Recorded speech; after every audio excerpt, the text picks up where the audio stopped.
What's up, guys? Welcome back to the lounge. This is Smoke Ganja coming to you live from the world famous Ganja Lounge here in the United States for a brand new episode of High Score. Here's your host, me, Smoke Ganja.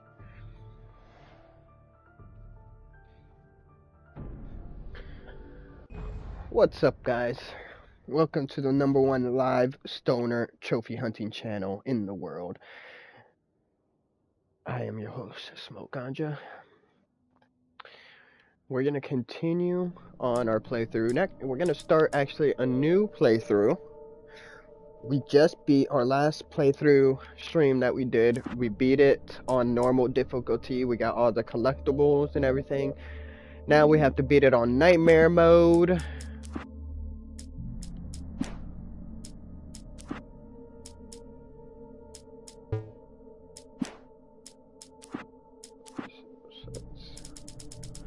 Okay. So now after that we're going to do the signal and the writer, which are the two DLCs. They pick up right where the game ends. Oh shit, I put continue. Let me go. Meant to do. Let's go back to our main menu. Actually, before we do that, there are a couple of miscellaneous trophies I want to see if I can get from chapter select.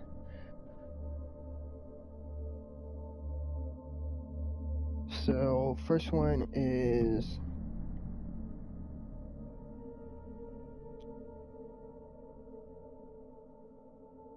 drink them both up. Let me see if I can get that.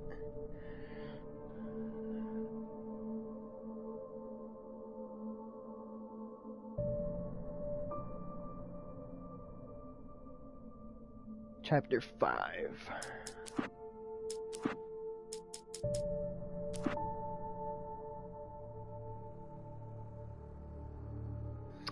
This is when we get to the diner. Okay, I'll be able to do that in this difficulty. Hard mode, or nightmare mode. I'll be able to do that one. Let me see. Child of Elder. Okay, that one.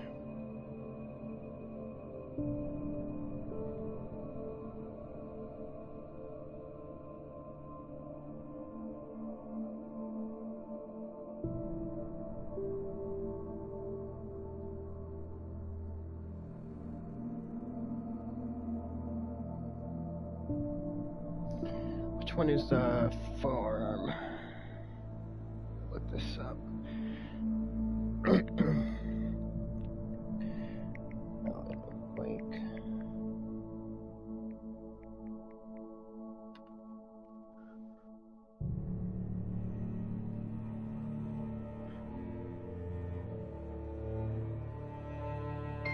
I'm so glad you decided to go it alone. Episode 4.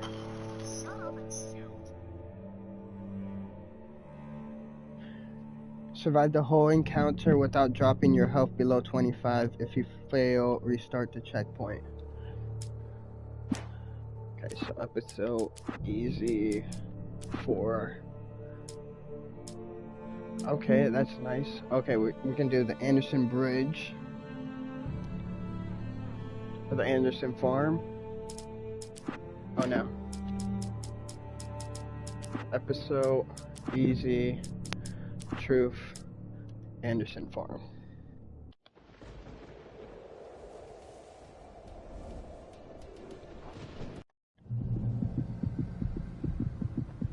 I had lost my gun in the crash. Barry was nowhere to be seen. Barry! Barry! Oh, man, you're okay! Jeez, it's good to hear your voice! I was trying to get out of the car, but the ground gave way. Man, what a drop! Don't worry, your cutout is fine. Forget that! Are you okay? I hit some bushes, didn't get a scratch. There's no way you can climb down, though. It's like a sheer wall. Ah! Al! There's something moving down here! Barry, it's a take-it! Shoot the flare, Barry! Ah! Barry, are you alright? I'm good, Al. I'm great. Guess you never messed with anyone. You have to find your way around to the farm now. I'll be waiting. Barry, just wait for me, okay? Al, I'm not staying here. It's suicide. I'm going to the farm. I'm gonna go ahead and secure the area. You can catch up. Don't worry about it. I'm on the case. Now he's Rambo. This would turn into a disaster if I didn't catch up.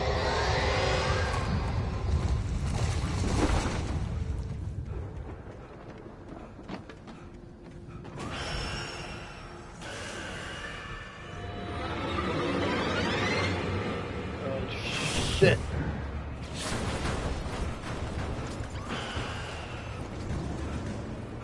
Alright, get to the farm.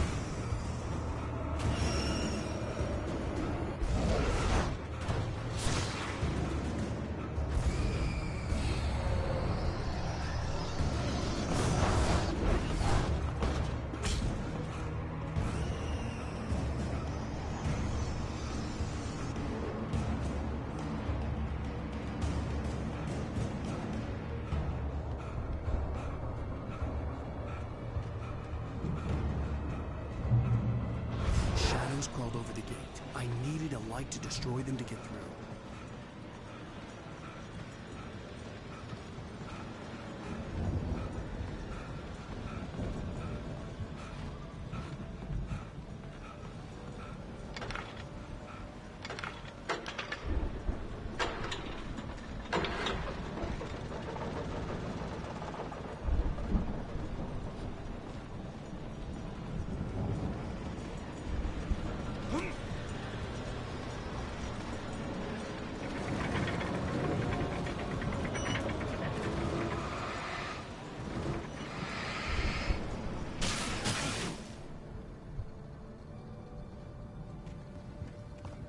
I could sense the movement in the woods ahead.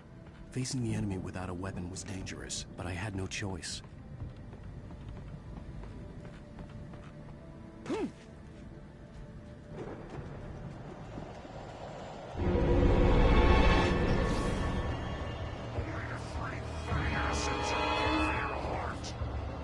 Right.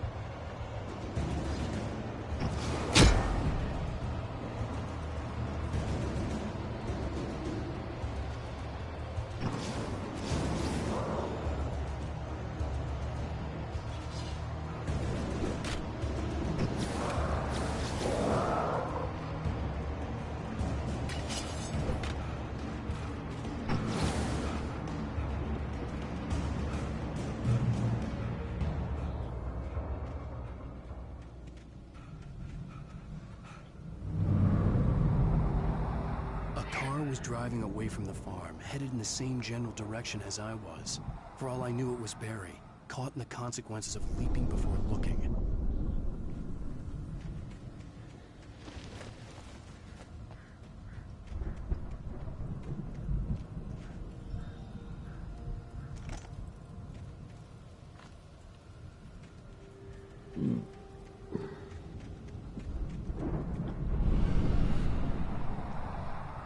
The car was heading for the cabin up ahead. It wasn't far. If it was Barry, I would see the damage soon.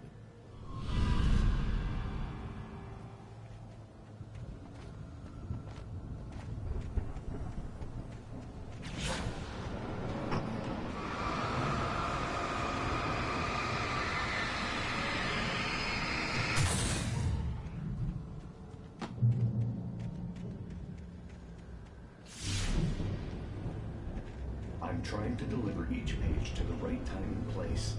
I'm trying to show you how the story goes. I had seen glimpses of the light before. So let me see. Yep, we have all the manuscript pages. Shit. It was a strange spaceman or a diver in a bulky suit. He was the one who was placing the pages on my path. Oh, come on.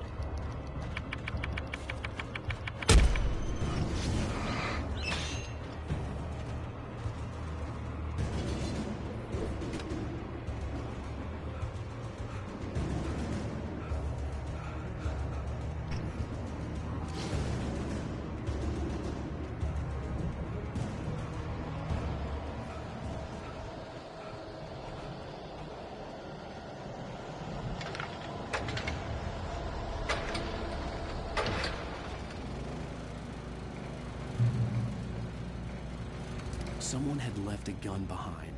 Now I had a fighting chance of reaching the farm.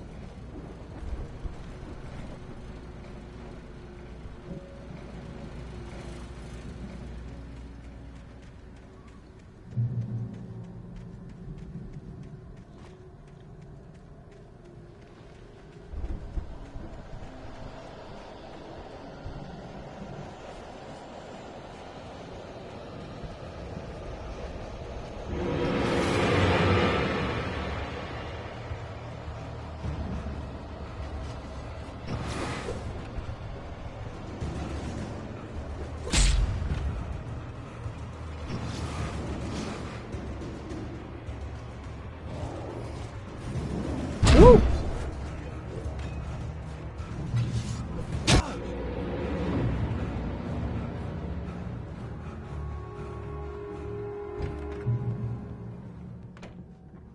Hello? Anybody here? Barry? No! Danny, you're not! Please!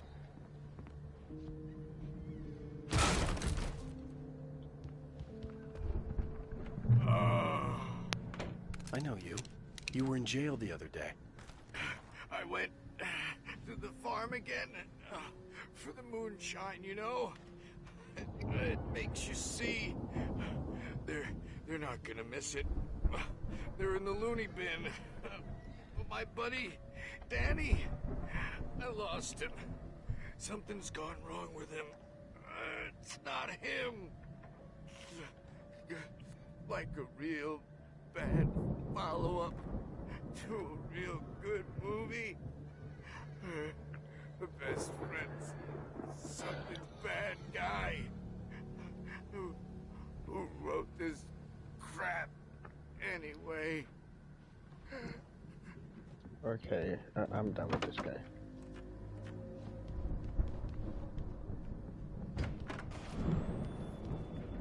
I've run through every possible course in my head.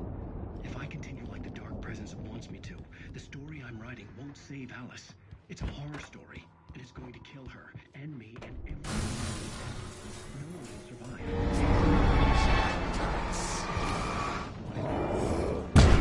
Hurry, unstoppable.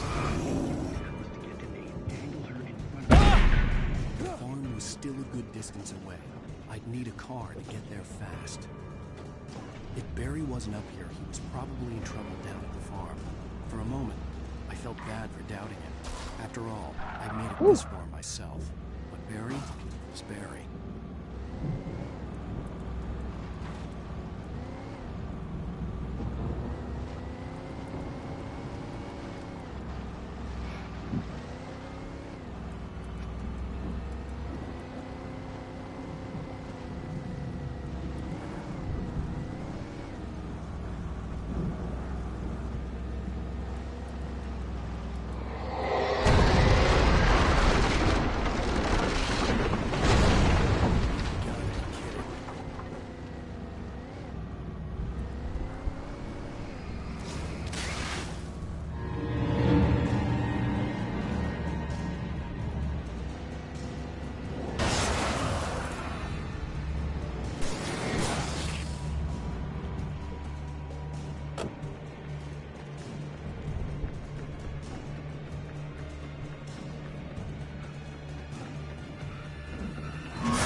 Alright, this should be it.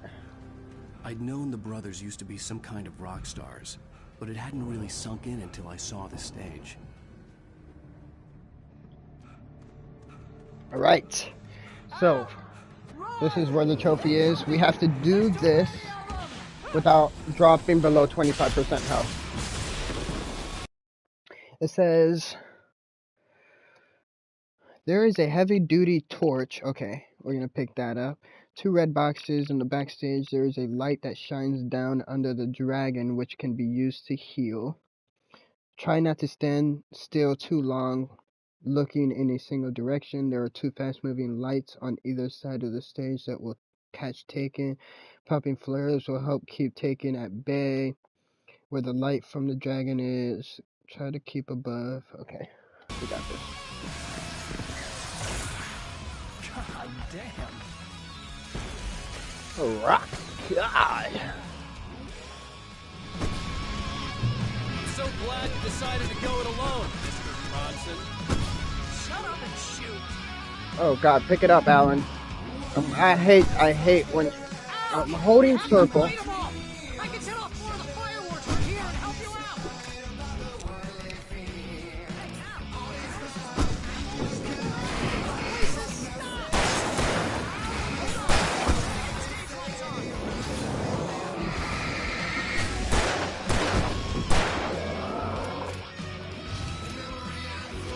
Pick up circle. There we go.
Please, please, please!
Got it.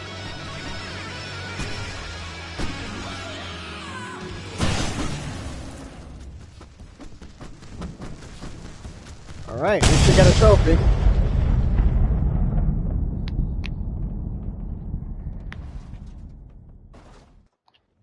Nice. Child of the Elder God. You shone a light upon this night of otherworldly fiends. Put us at 67%. So 1 knocked out. Medical options. Medical options, we have to listen to a certain radio.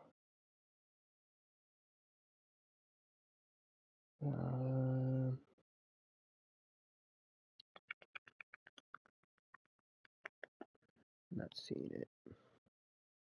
There we go. Medical options.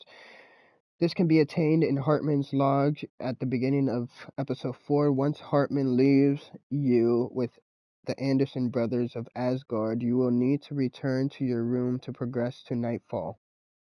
Once there, just continue to progress to Hartman's office once the key is acquired to get... Let me check out this video.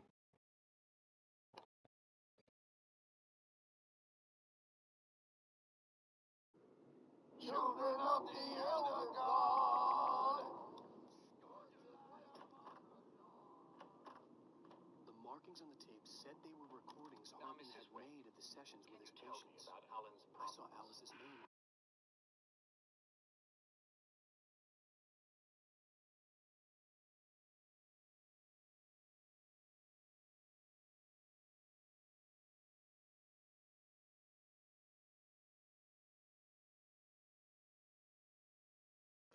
Okay, so this is in chapter 4. We'll be able to do that in nightmare mode. Boob tube, we'll be able to do that in nightmare mode. Drink 'em up, nightmare mode. Not a bird lover, are you?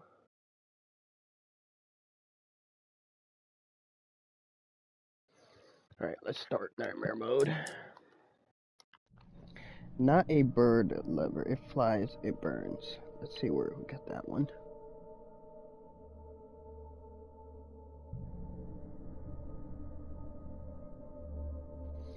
This is a cumulative and easy trophy. You will gain this by burning the ravens with the light, much like taking the darkness armoring the Taken.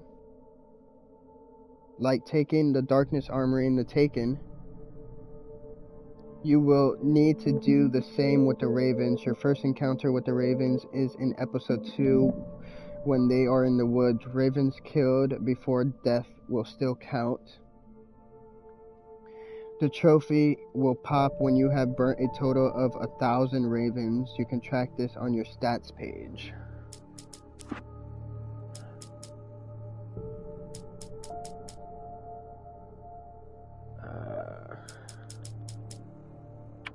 Video commentary.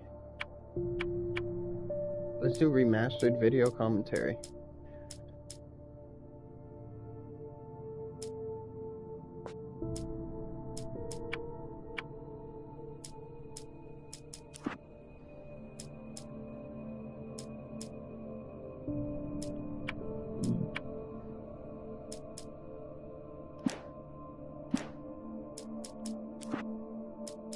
Nightmare mode, guys. Let's do it. Here we go. Stephen King once wrote that nightmares Here, puppy. exist outside of logic. Bring your fucking fluffy ass right over here. Plop it down. In a horror story, the victim You keeps fluffy asking why, fucking but there can fuck. be no explanation. I love There you shouldn't be so one. much. The You unanswered mystery fucking is what fuck. stays with us the I love you. longest, and it's what we'll remember in the end. My name is Alan Wake. I'm a writer. I'm a writer, and this is my written story. I've always had a vivid imagination. Cheers, This guys. dream unsettled me. It was wild and dark and weird, even by my standards. So yes, it began with a dream. Following a typical nightmare pattern, I was late, desperately trying to reach my destination, a lighthouse. For some urgent reason, I couldn't remember. I'd been driving too fast down a coastal road to get there.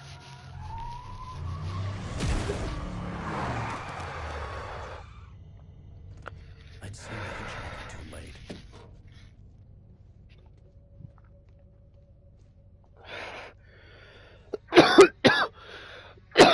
He was dead.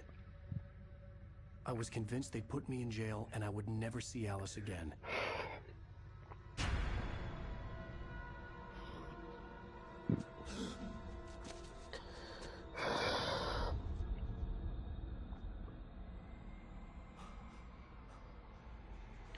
Child of the elder gods. Suddenly, his body was gone. I was in shock from the crash. I could hardly stay on my feet. Hello, this is Sam Lake. I'm the creative director of Remedy and the lead writer of original Alan Wake.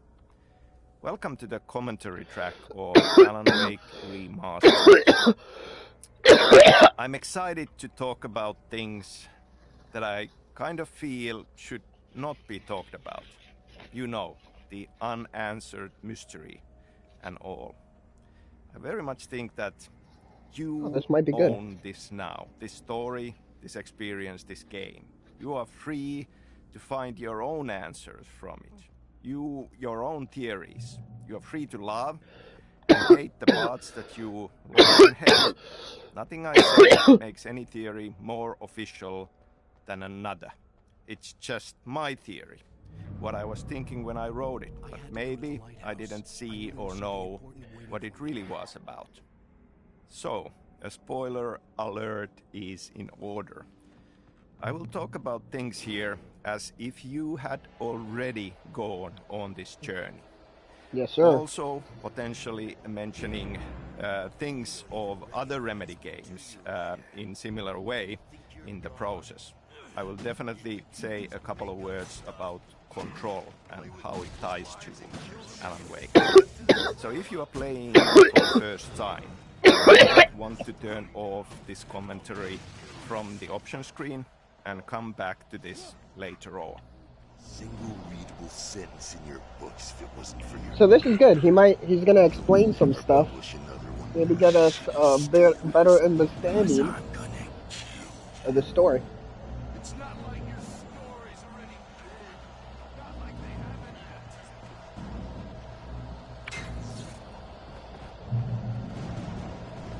You missed your deadline. You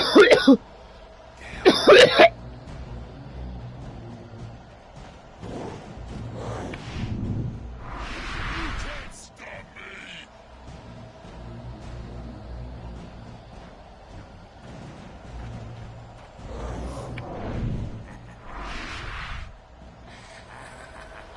I realized that the hitchhiker was a character from the story I'd been working on. How does it feel to die by the hands of your own creation?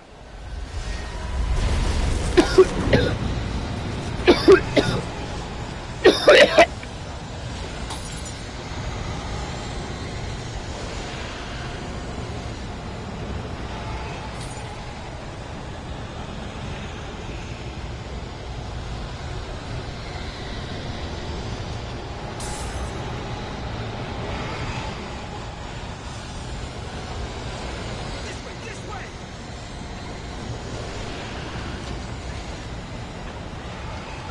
Hurry!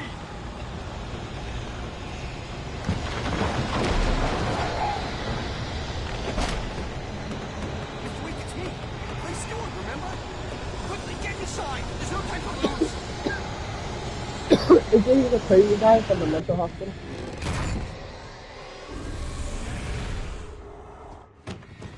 Oh no! Stop! No! Damn it, die! No! No! No!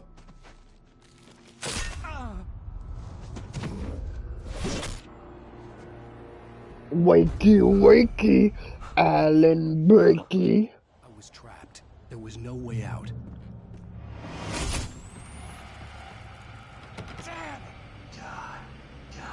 Tom, the poet. Tom is the guy in the diver suit. Thomas Zane.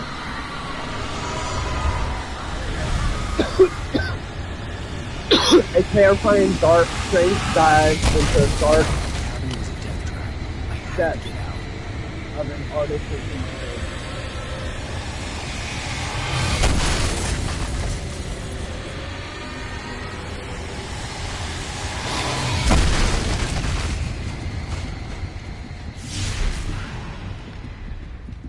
Follow the light. God. You are hurt. You should go into the light. You I'm recording this in May 2021.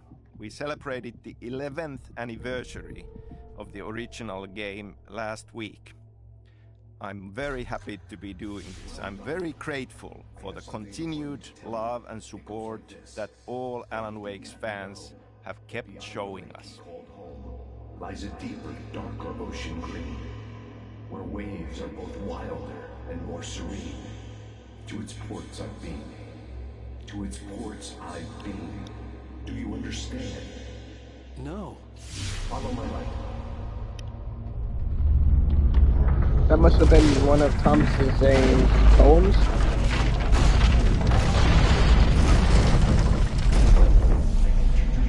teach you, the darkness is dangerous. It's sleeping now. When it feels you coming, it will wake up. There's no time. I'm really happy that we got to make this remastered version, both for you, our fans, to return to it. With crisper visuals and modern technology, now we can take advantage of the power of the new platforms to offer improved graphics and better frame rate and improved cinematics, because they were not the best part of the experience due to some production reasons even back then. And of course, to give this opportunity for new players on new platforms to experience Alan Wake for the first time. This is the original game, remastered. This is not a remake. We have not touched the actual content and the story, just the visuals and the tech. Now the darkness no longer protects him, but it's still inside, controlling him. He can't be saved. He's still a threat. He is still your enemy. Here, take the gun. Thanks, God. Now you'll die.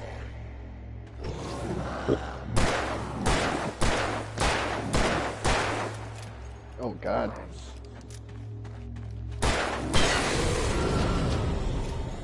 Nightmare mode is gonna be a bitch. I can already tell. Remember what I've taught you. That is all. I will give you back your dream now. In the nightmare, a terrible darkness was taking over the world. The lighthouse was the last safe place on Earth.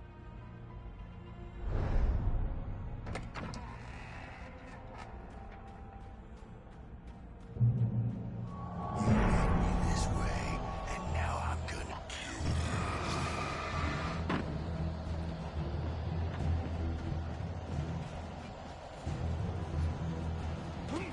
This is it, Wake! Woo!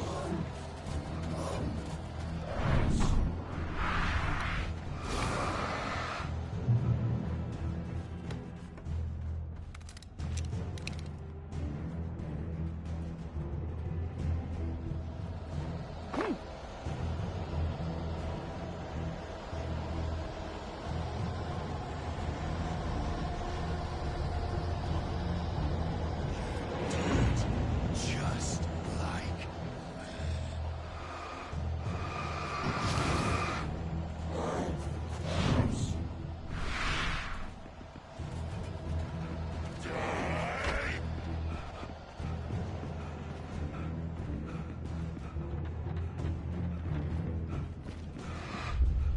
I can keep this up forever.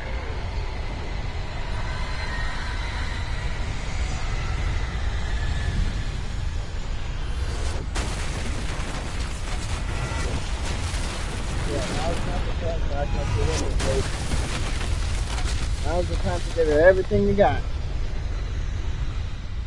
Everything. This is all you got, right? Okay.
Shh, baby. Just another nightmare.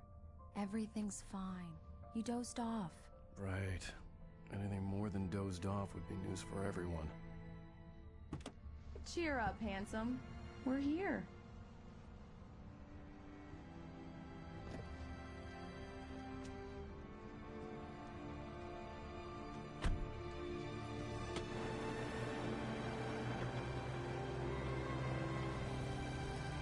Okay, so that one guy is on the boat. I didn't notice him the first time. The one kidnapper.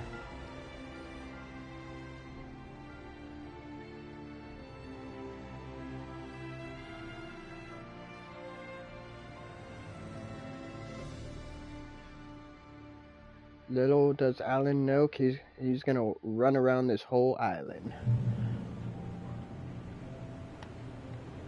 Okay, so let's talk about beginnings a bit. Go stand next to that old gentleman. I mean, for all of these creative projects, it would be nice to claim that these stories and these experiences, the visions of them have just popped out of our heads and been ready. But in truth, it takes a long time, and there are many different beginnings for these stories, and sometimes looking back, it's even hard to say where it all began. Some ideas have been bouncing around in your head for a long time, and then suddenly it burst out from the dark, and there it is, and that's one nugget that ends up being a beginning. Lovely wife. If you don't mind me saying, I'm Pat Maine, by the way. Nice to meet you. Yeah, I'm Alen Wake. I won't pretend I don't recognize a famous writer such as yourself, Mr. Wake. A pleasure. I'm an avid reader myself. I hope this isn't too presumptuous of me, but I'm the night host at the local radio station. Any chance I can get an interview? Nope. Look, Mr. Maine. Just a couple more. I'm on vacation. God damn it. In fact, I'd appreciate it if we could If you leave me the fuck alone. just between the two of us. I'm sure you understand. Fair enough. You can trust me to be discreet. Not a hard man to track down if you change your mind, though. I hope you two have a lovely holiday. Matter of fact, if you say anything, I'm gonna come to your radio. And it's not gonna be an interview I'm gonna give you. Believe me. Very nice. I got a couple of really good ones. And I see you made a friend. That's cute. Right. Yeah? Hey, bestseller. Not my favorite writer. Are you there yet? Barry. Yeah. We just got it. Are the locals giving you trouble? Just say the word, and I'll hop on a plane and come make sure that you're left alone, Al. No, they're not giving me trouble. Great. Just want to make sure you can relax and recharge. So, how is the place? Has it gotten your creative juices flowing? Barry, we're just settling in. Okay, Al. I'll call back later to make sure you're doing okay. And you call me if there's a problem, okay? Okay. Just looking out for you, buddy. Talk to you later. I love you too, Barry. You know he's going to be calling you every 5 minutes. Barry is Barry. I can always turn off the phone. What did I tell you? Text message from Barry. He says hi to you too. Alen, we're here. Come on, let's get back to the car.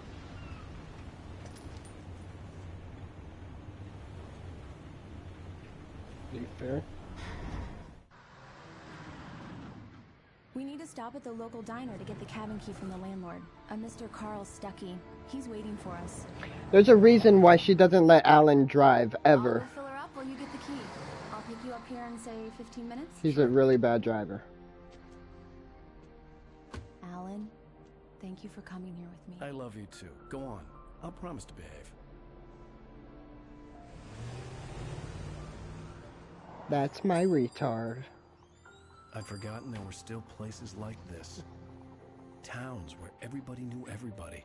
Welcome to the Oh Dear Diner. Hi, I was wondering if you could help me. I'm looking for... Mr. Wake. Alen Wake. Oh, God! I am your biggest fan. I know people say that all the time, but I really am. I'm glad to hear that. Rose. Rose, I'm looking for Mr. Stuckey. Carl Stuckey? Carl? Oh, of course, Mr. Wake. He must have gone to visit the restroom. He'll be back in a moment. One of the beginnings for Alan Wake deals with the structure of the story. Working on Max Payne games, I was writing a movie in my head, traditional 3-act structure. But that was around the time when everybody was watching... Alright, shut up for a second. So there's a trophy that we have to deal with that once we get to chapter 4, I believe. But we have to start it over here, and we have to get them to play the record. DVDs, season DVDs of TV shows. And I started thinking that this would be an awesome structure for a game story because of a similar length. Yeah, that makes 2 of us. Do me a favor, Sonny. I could really use a tune right now. Coconut, number 6 in the jukebox. I'd do it myself, but both of my legs have gone to sleep. Bad circulation. Yeah. Are you serious? Coconut again? You disgust me. Call yourself a rocker. Unbelievable. Ah. It does that. Get stuck. Yeah. You need to give it a good solid whack. Now that's what I'm talking about. Yes. This is it. I've died and gone to hell. Alright. So I believe that's all I have to do for the first part. Let me double check.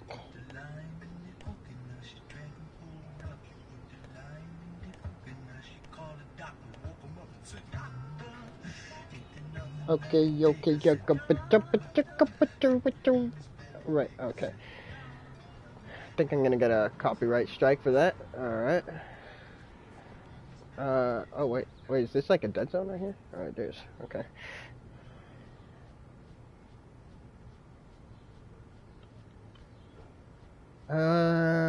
So, chapter 1.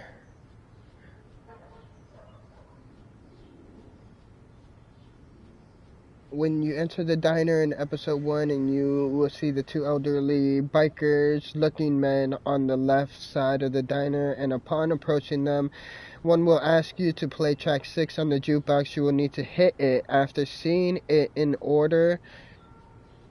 Wait, you will need to hit it after setting it in order to make it play.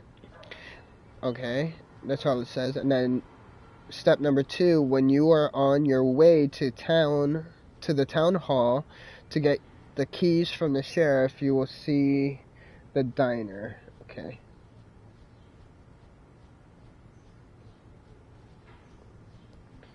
So now we just have to wait until we get to chapter... Oh god, we have to go this way. Okay, so let's just keep talking. And over this stuff right here, this guy drinking the coffee right there, drinking the coffee, and then we got the stuff right here, stuff only, bada bang, bada boom, and then this is the lady in the dark, the lady of the light, right there. I didn't want to wait. I wanted to find Stucky, to get the key and get out as soon as possible. The waitress was giving me a headache. Hello? Mr. Stucky? Carl couldn't make it. Unfortunately, he was taken ill. But I have the key for you and instructions on how to get to the lake. Okay. I wish you a good stay in my cabin. I'll come by later to check how you've settled in. And to meet your wife. I insist. Thanks.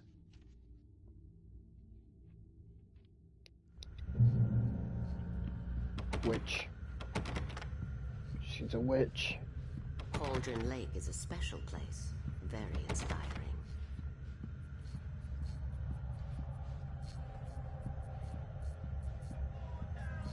You got lucky this time, young man. You can hurt yourself in the dark. I bet. Okay, she's gone. She's gonna be over here? Yeah?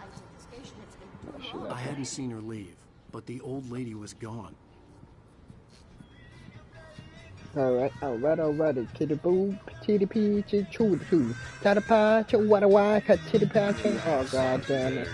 God damn it. Get me away from the fucking music. Yeah. They're local musicians. Yeah, Waiting for yeah, I Dr. bet, Hartman to I come bet, pick them yeah, up. yeah. Have a nice night. Mr. Wake. Mission accomplished. The key and the directions. My hero. I got some flashlights, just in case. Hey, wait! Mrs. Wake! Your keys!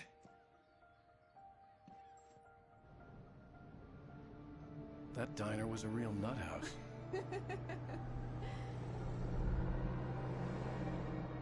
Can you believe this place? This would make a wonderful setting for a book. We're supposed to be on vacation, Alice. I'll figure it out when we get back home. Okay?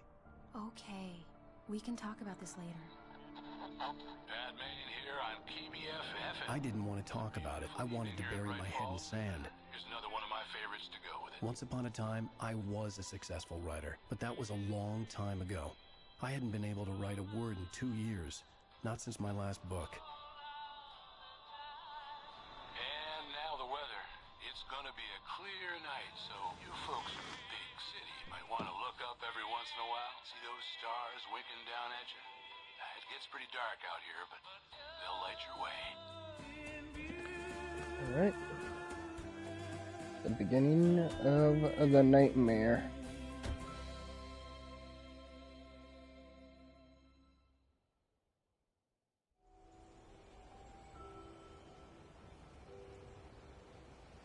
Wow. It's gorgeous, Alen.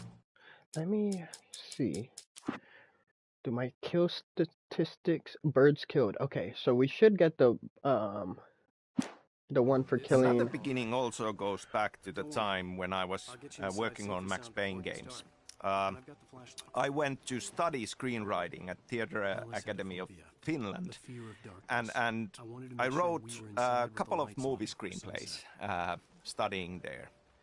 And one of them was this horror movie, screenplay for a horror movie that I wrote in Finnish, actually, and the title was Pohjavesi, which translated would be groundwater, but maybe kind of more accurate tonally would be to call it undertow.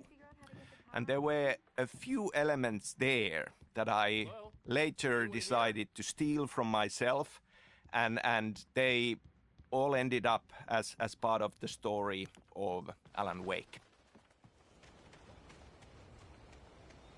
The power cable goes to that shed over there.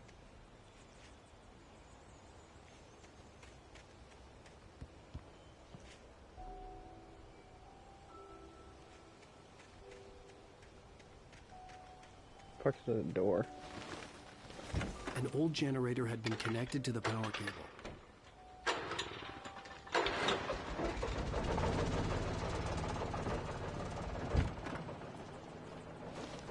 The lights are on! Good work, honey. I'll freshen up a bit and start settling in. Okay, I'll look around a bit. Sure thing! Have fun!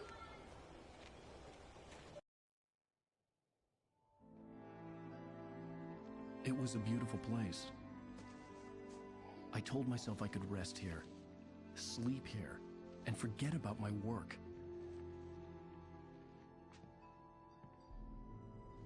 I thought we could be happy here.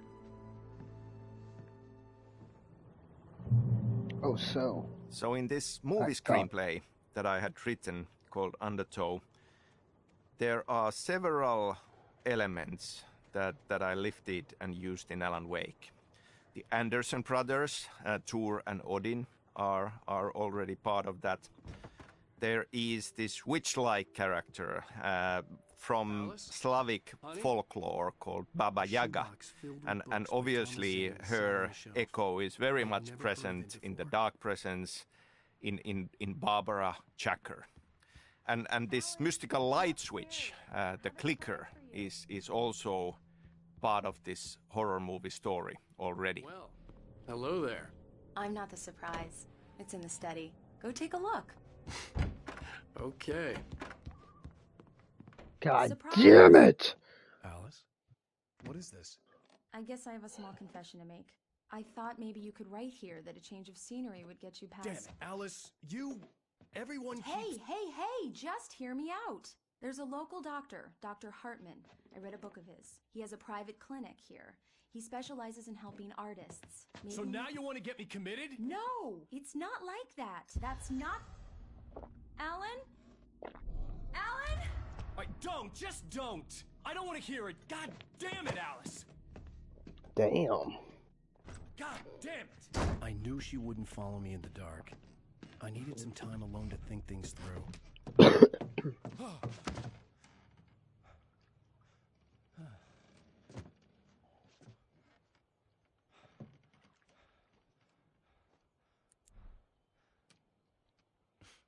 Damn it.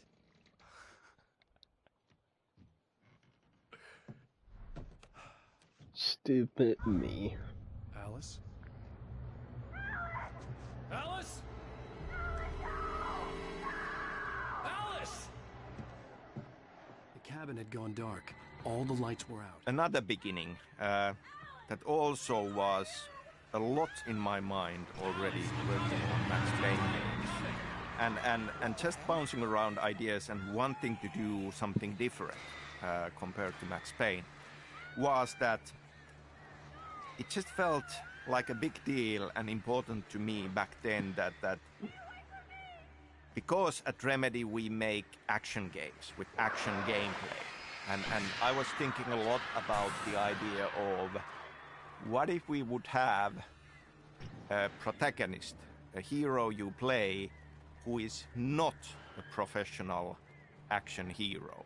That felt like a refreshing thought at that point. Somebody who physically and skill-wise is an everyman. Even though you could claim that Alan Wake does have attributes that makes him something else than an everyone. But for the challenges he faces, he would be unprepared.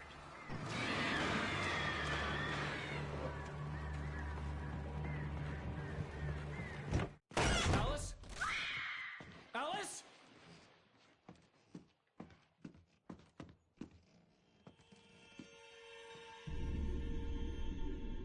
Oh no!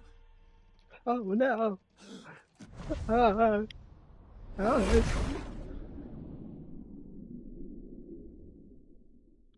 Keep going, Alan. Wake up. Alice?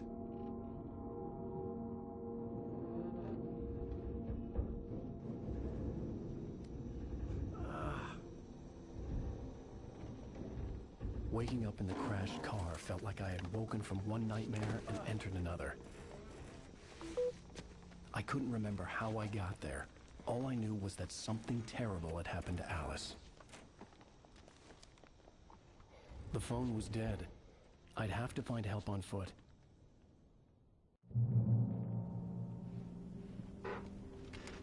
Among Alice's things was a book, The Creator's Dilemma, by a Dr. Emil Hartman. Seeing the book brought back my fight with Alice. I didn't like it, and I didn't like the guy's smug face on the cover either. For me, looking back at Alan Wake and the story of Alan Wake, the gas station certain things just feel like they have staying power and feel very significant and important for the overall experience.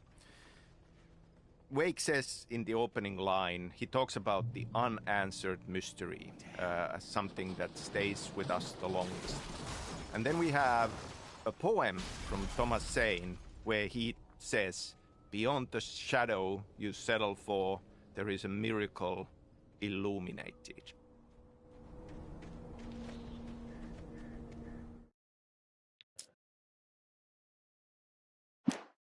Okay, so we're gonna get our first manuscript for the nightmare mode in this chapter.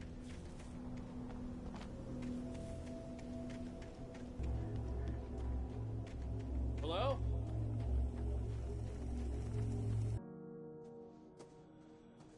Hello? Someone there?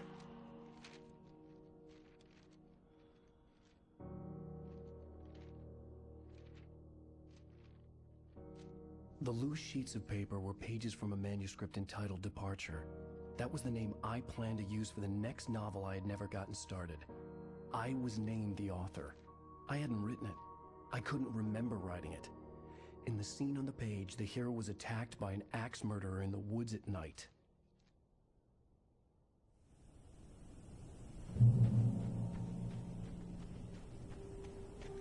So if we take Wake's opening sentence about mystery and Thomas Saint poem about something beyond the shadow you settle for, I feel we are very much at the heart of what Alan Wake is about. I mean, we just tend to have this overwhelming yearning to have answers and to find one final truth about things. I mean, that's something that we want in real life. That's something that we often look for in fiction, because that kind of is something that consoles us.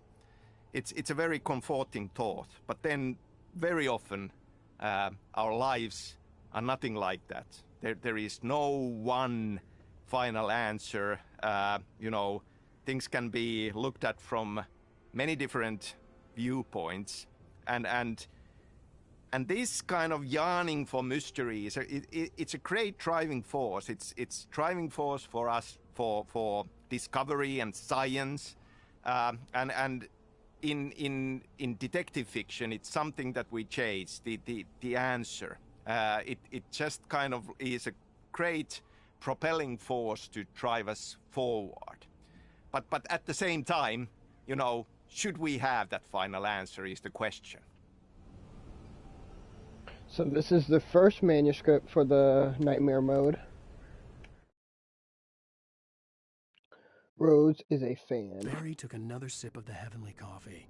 He grinned at Rose. Surely this was love. Rose gushed on breathlessly. The new one will be a masterpiece, I know it. You must tell him not to listen to the trolls in the forums saying Departure will never get finished. He should take his time and make it perfect. I can wait. When we get to the end of the chapter, I'm gonna go through all of these. The first chapter, episode 1, Nightmare. In order. Alright, so let's see.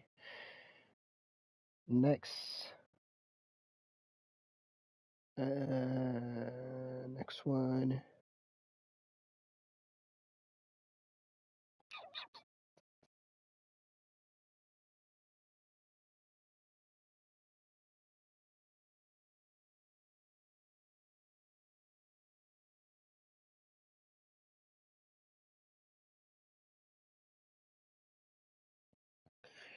Got that one. There's 15 in total we have to collect for the trophy.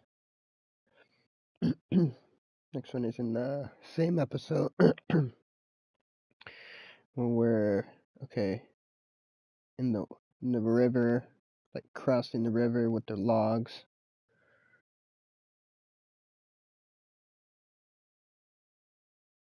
You're right.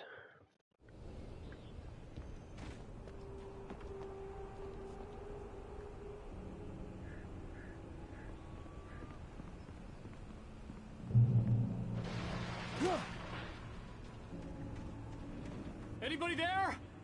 Please, I've been in an accident. Hey! Hey, you! Phil! There's been an accident. I need help. Listen, I need to... Premium cabins for rent in... Oh, hell. Carl Stuckey. Please. Meet you. Non-refundable reservation deposit required. Fair and square. Fair and square. Fair and square.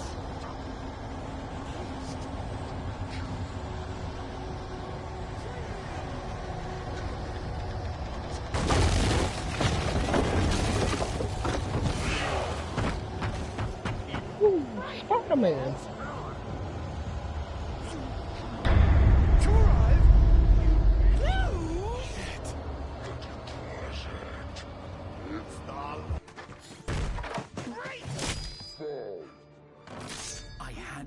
way out of this. Any second now, and Stucky would be knocking on the door with his axe like Nicholson in The Shining.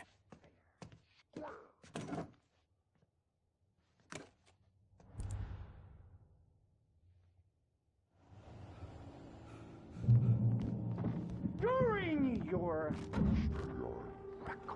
I'm gonna need all the loot I can get for Nightmare Mode. It's the latest thing in... Yes. Proven. Bright Falls Sheriff Station. Hello? Hello? You can see the sights and pictures. This man.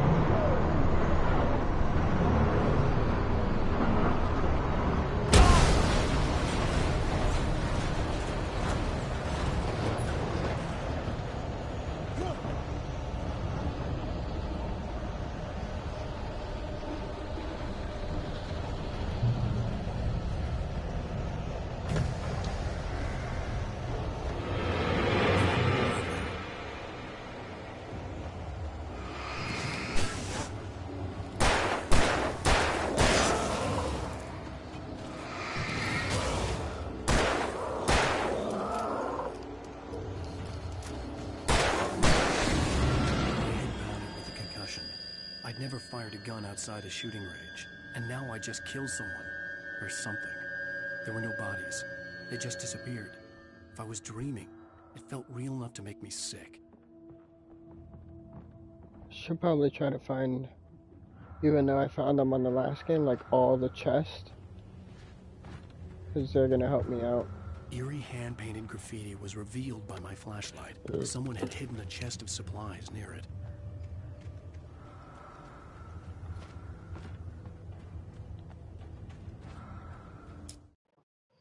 See, let me look that up right now.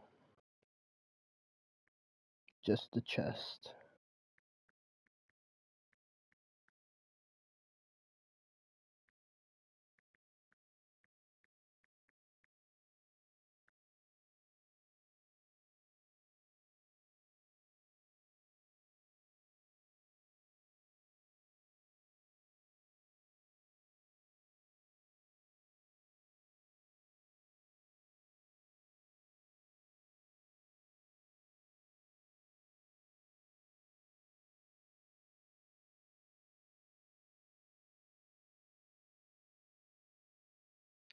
This one is in the same lumberyard.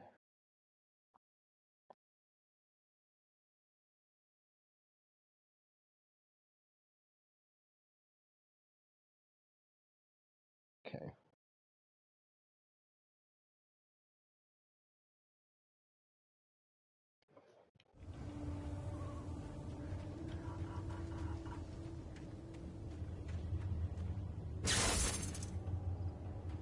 Pick up the chainsaw, Alen. What you doing? The dark forest was the last place I wanted to go, man. but I had no choice. I had Can't to believe he get to doesn't the even gas have a station. melee weapon. It's rabbit season.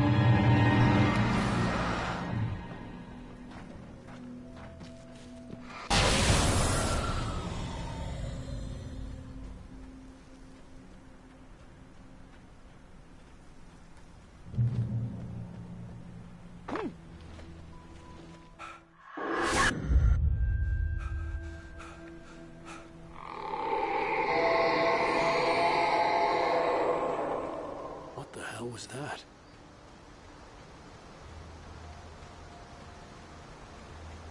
When I saw the river below, something uncoiled itself inside my head.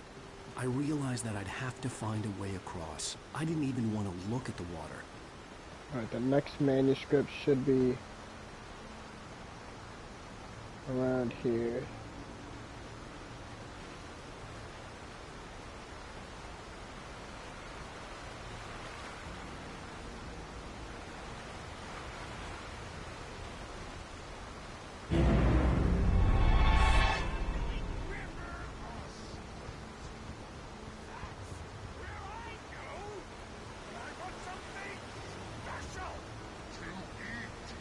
Stucky was still out there, in the dark, stalking me.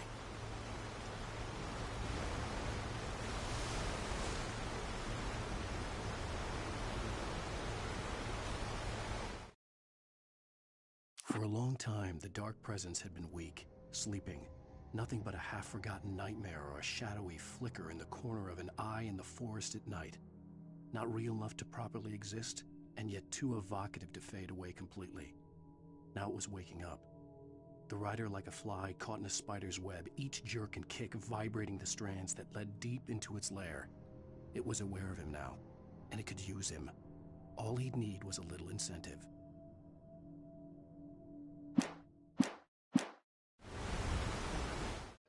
See where the next one is.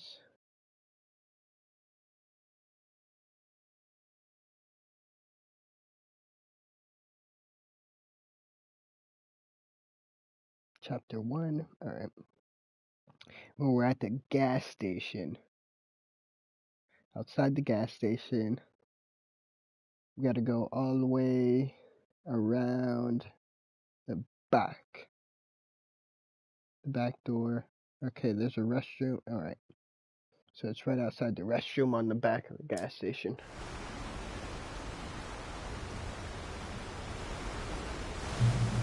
Let's get it.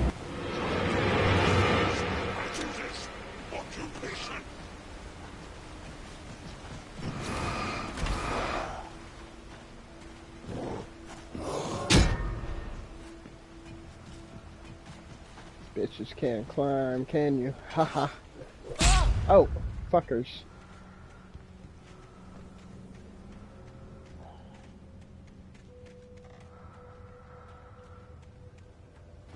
Alright, the chest. There should be a chest in here. Some loot.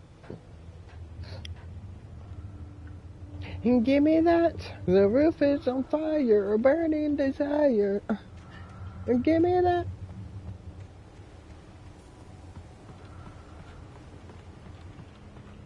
Give me that, that, and that, and that, and that, and that.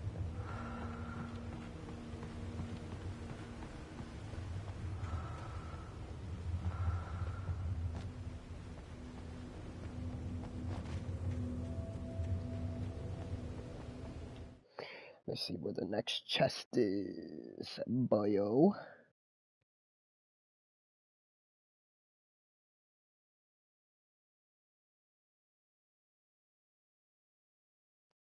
Next one. Chapter 1. Where is it?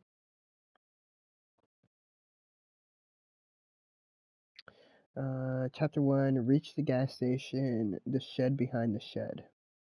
The shed behind the shed.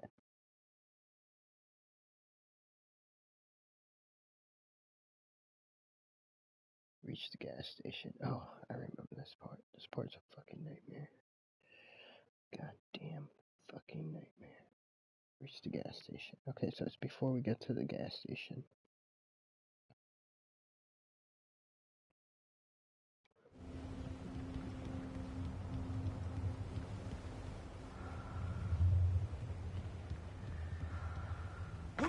Hey, Dios mío.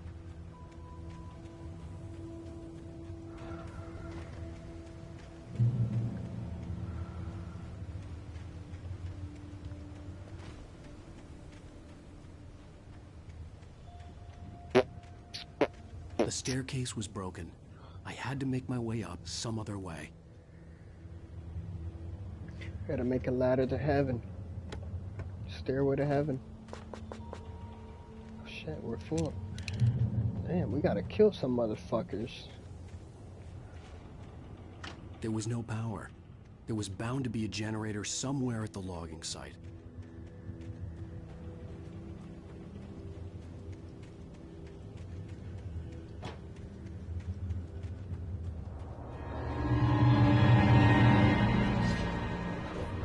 Hi, guys.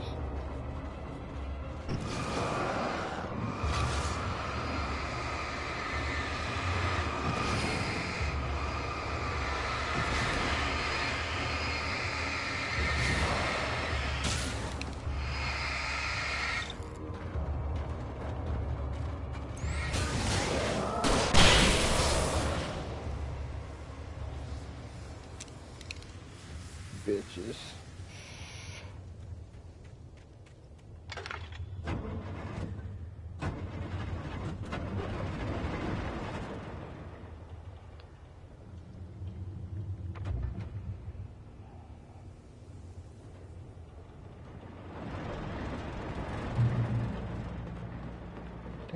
Anything? I'll pick that up.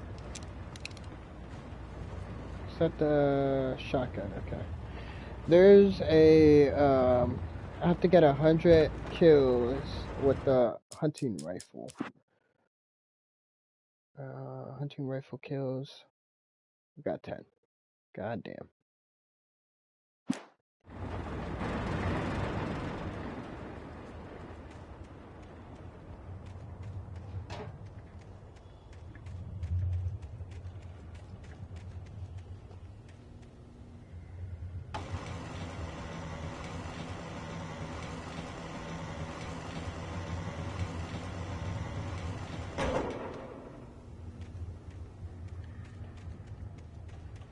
Pick up that ammo. What? Oh, I didn't use it. Yeah, I used the flare gun. So stupid.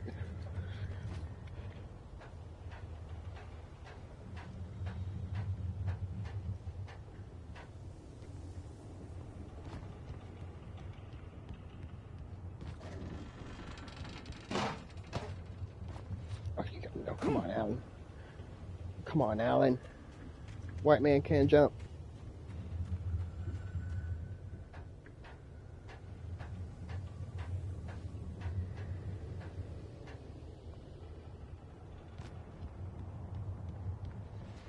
Oh, shit. Fuck that up. Okay, 3 times a charm, Alan. We got this.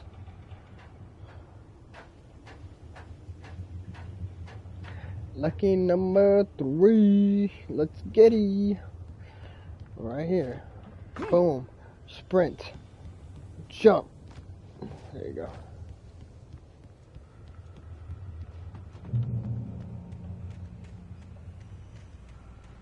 Reach the gas station. Alright, so.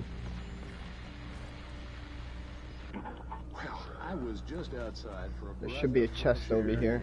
What a night. I know most of you are probably in your beds by now, but if you still up Shed behind the shed. Give me that.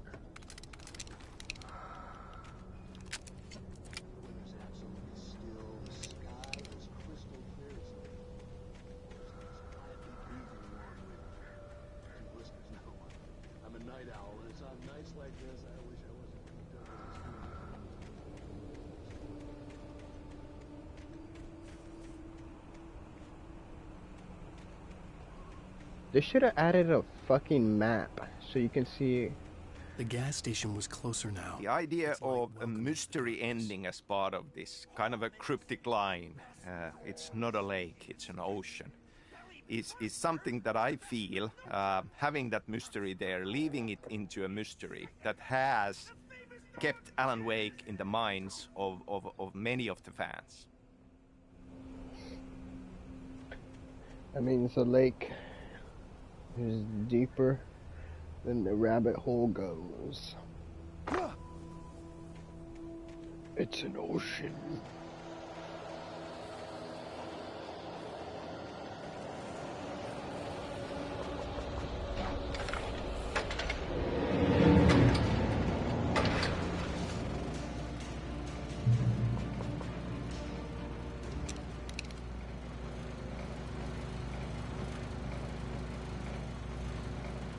Oh, let me see where the next chest is.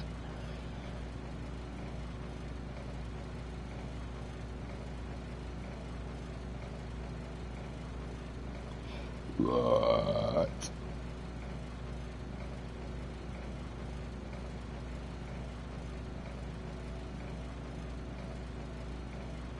Chapter 1, Episode 1. Reach the gas station. Okay, so before we get the gas station.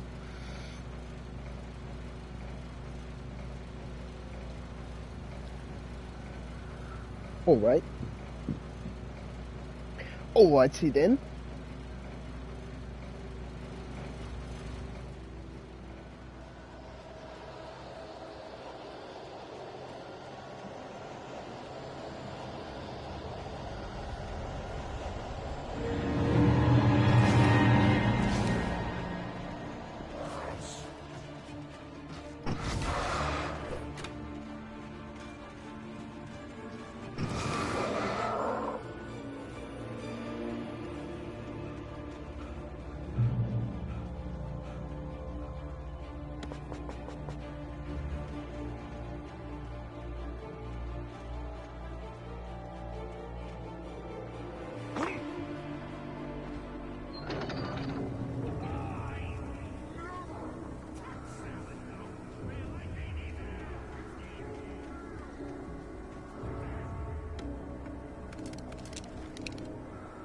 all that.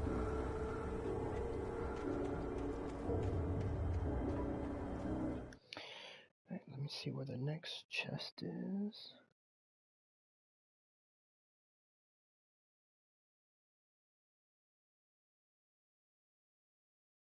Episode 2.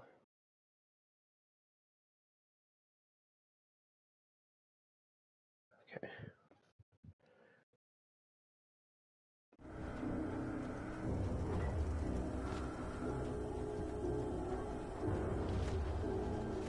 A man needs a hefty meal.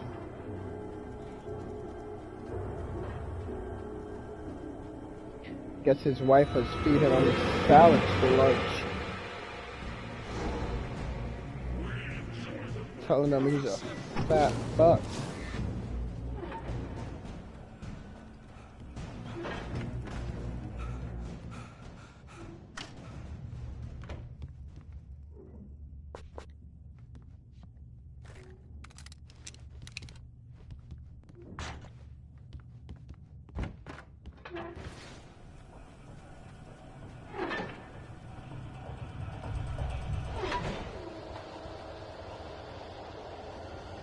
For.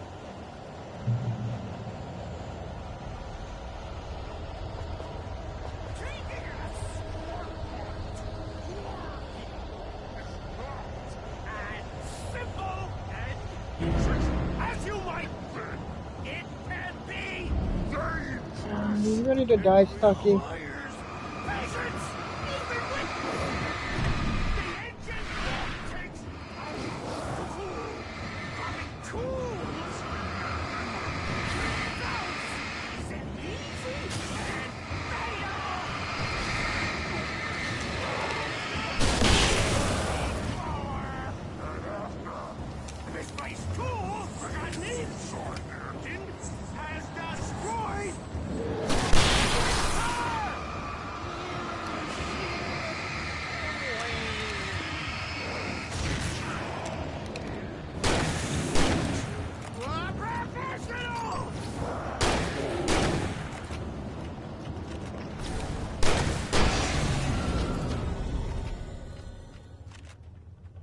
Stucky's body vanished, leaving behind only a lifetime of nightmares to come, assuming I'd reach the lights at the gas station alive.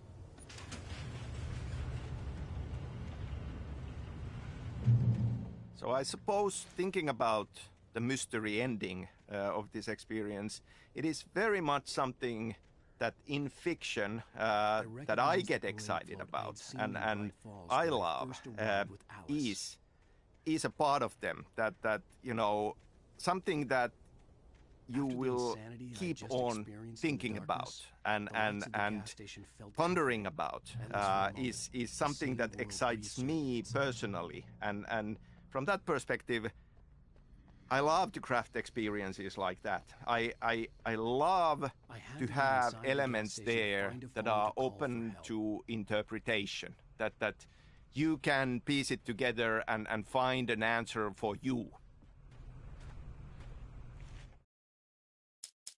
Alright, so we have all the manuscripts for Chapter 1, all the ones for Nightmare Mode. Let's go through Chapter 1, The Nightmare of the Departure. Departure by Alan Wake. The man turned to face me. His face was covered in shadows.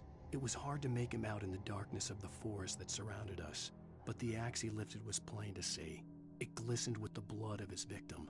He grinned madly. The shadows were alive, distorting his features. It was a scene from a nightmare, but I was awake. The Taken stood before me. It was impossible to focus on it, as if it stood in a blind spot caused by a brain tumor and eye disease. It was bleeding shadows like ink underwater, like a cloud of blood from a shark bite. I was terrified. I squeezed the flashlight like my life depended on it, willing it to stop coming any closer. Suddenly something gave, and the light seemed to shine brighter.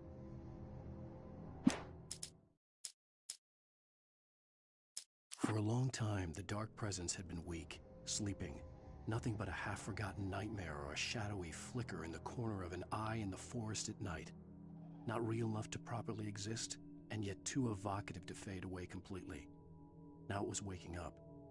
The rider like a fly caught in a spider's web, each jerk and kick vibrating the strands that led deep into its lair. It was aware of him now, and it could use him. All he'd need was a little incentive. I heard them before I saw them, swooping down from the sky and screeching as they came. I spun around just as the cloud was upon me. For an instant, I stared into 100 dead eyes, black pearls glittering in the darkness. I raised the flashlight and the swarm exploded like fireworks.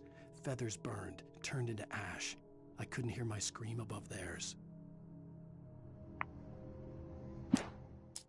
At first, I kept finding the pages as if by accident. The book I couldn't remember was either a terrible and true prophecy or an act of creation that had rewritten the world. I began to hunt the pages feverishly, for they held the answer to the mystery. With it, I could save myself. With it, I could save Alice.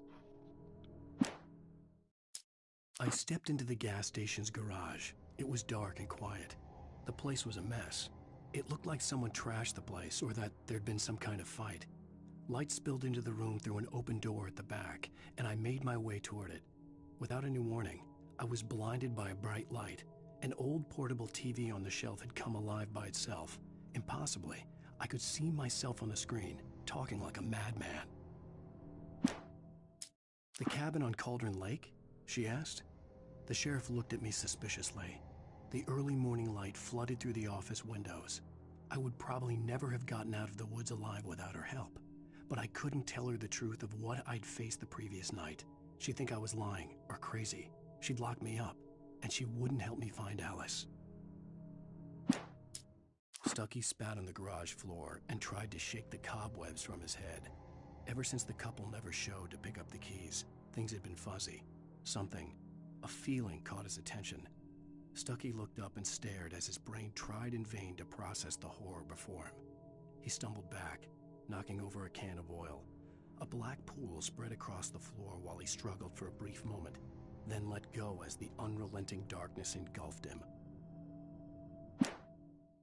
So this is out of order. Rose knew she had been gushing, but right now she didn't care. As far as she was concerned, her brief meeting with Alan Wake was literally the high point of her life.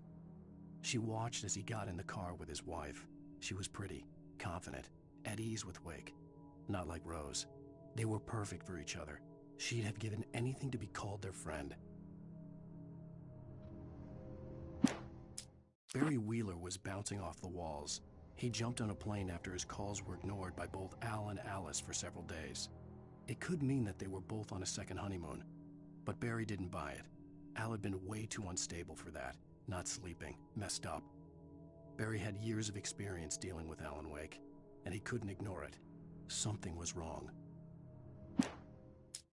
Toby knew the smell. It was the man, the nice man who always gave him treats and never got tired of playing with him. Toby wagged his tail in excited anticipation and gave a joyous bark.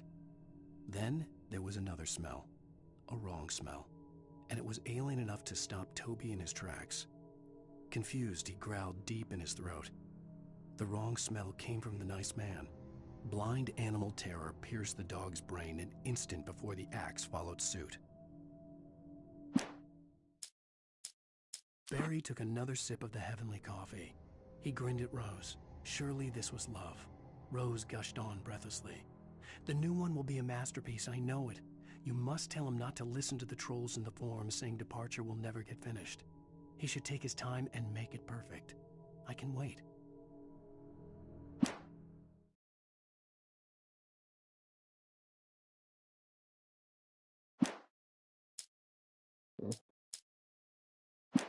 Alright, let's finish chapter 1.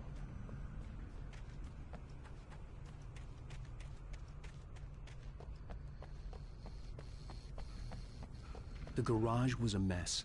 It looked like someone had trashed the place, or that there'd been some kind of fight. I'll keep writing. Outside, there's only darkness. Outside the cabin, outside the story, there's only darkness. I can feel a presence in the dark. Just now, I could smell a perfume in the room. Great Falls Sheriff Station.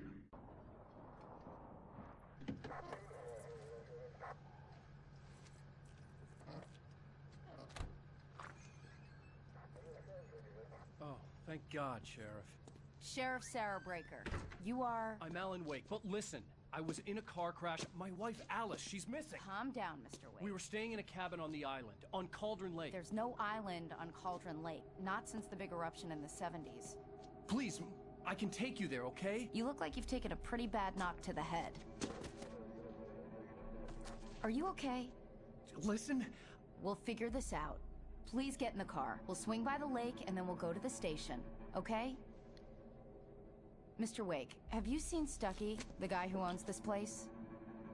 I realized I couldn't tell her what had happened in the forest. She wouldn't have believed me. And then she wouldn't have helped me with Alice.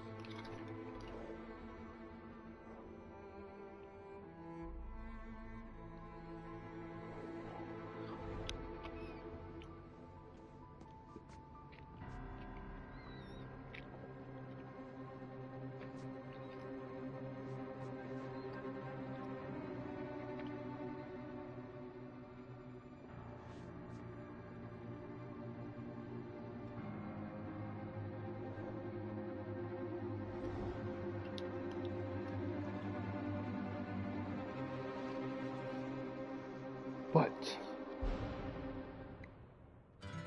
A candy-colored clown they call the Sandman tiptoes to my room every night, and just to sprinkle stardust and to whisper, go to sleep, everything.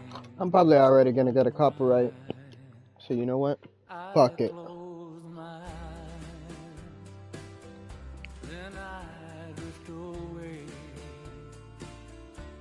Let's take a bong rip.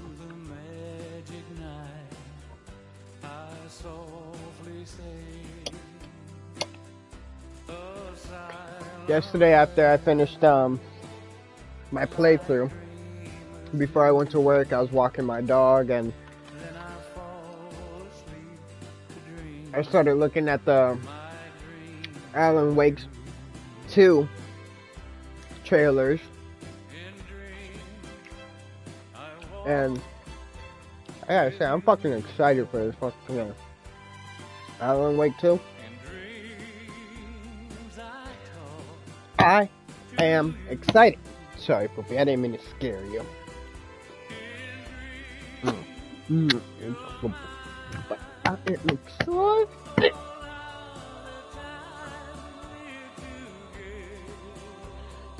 Comes out. It's the last game that we're gonna get next month. Before then, we're gonna get Spider-Man 2, which I'm also fucking excited for. I have the Platinum. I have to check and see. I think I have all the new Platinums, the Platinums for all the new Spider-Man ones. So Spider-Man 1 for the PlayStation 4 and PlayStation 5, I believe. And then I also got Miles Morales. I think I might have to get Miles Morales for the PlayStation 4. I'll double check on that.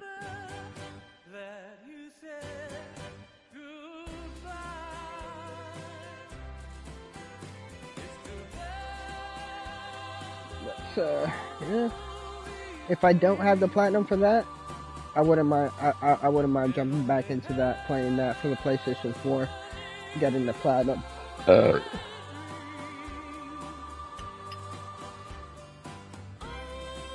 Giving us a little reminder of what's going on in the story. Alright guys, cheers. Let's take a bong rip.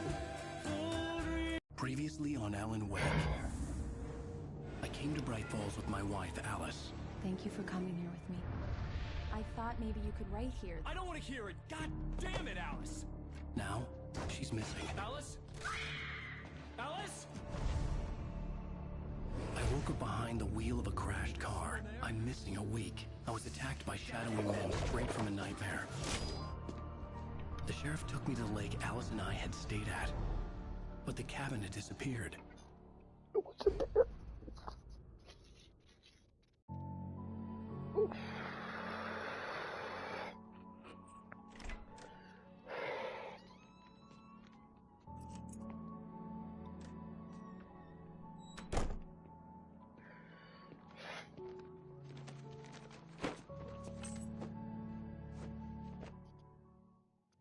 Honey, I'm home. Back here, sweetie. How are you? This is Alan Wake's Worst story, weather I've ever seen. told from his perspective and his point of view.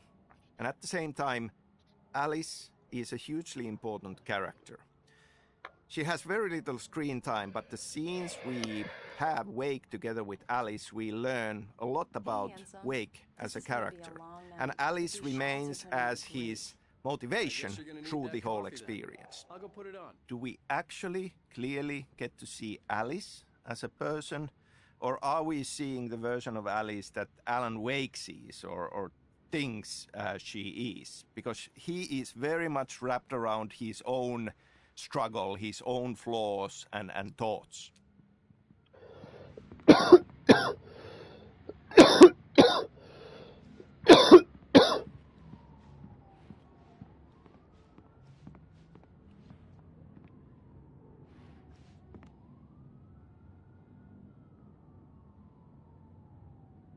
So say.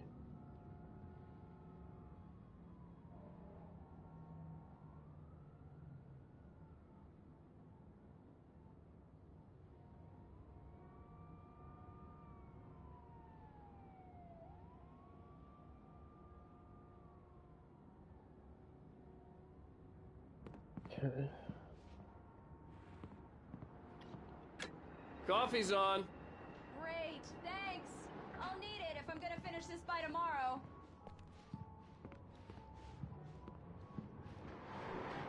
Oh, nice. I didn't even know that they had a little balcony there.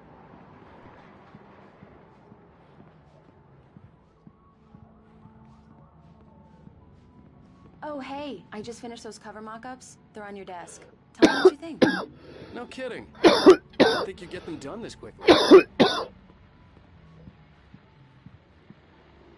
These look really good. Oh, sure, until Barry gets his hands on them. Which, by the way, will happen over my dead body. The last time was the last time.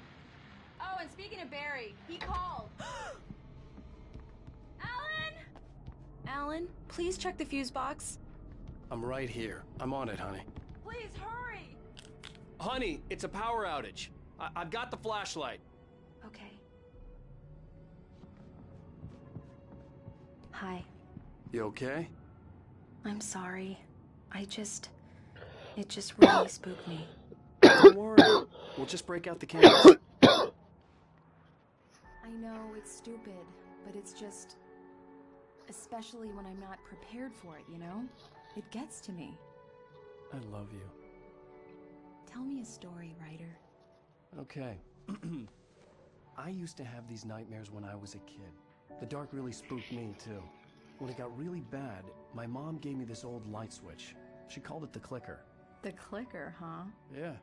If I ever got scared of the dark, I could just flip the switch and a magic light would scare the monsters away. Oh, sure. Here it is. Alan. Maybe it'll help you, too. Yeah, nice story, writer boy. You made that up right now, didn't you? No. Seriously. I love you, even if you are a liar. Thanks for this.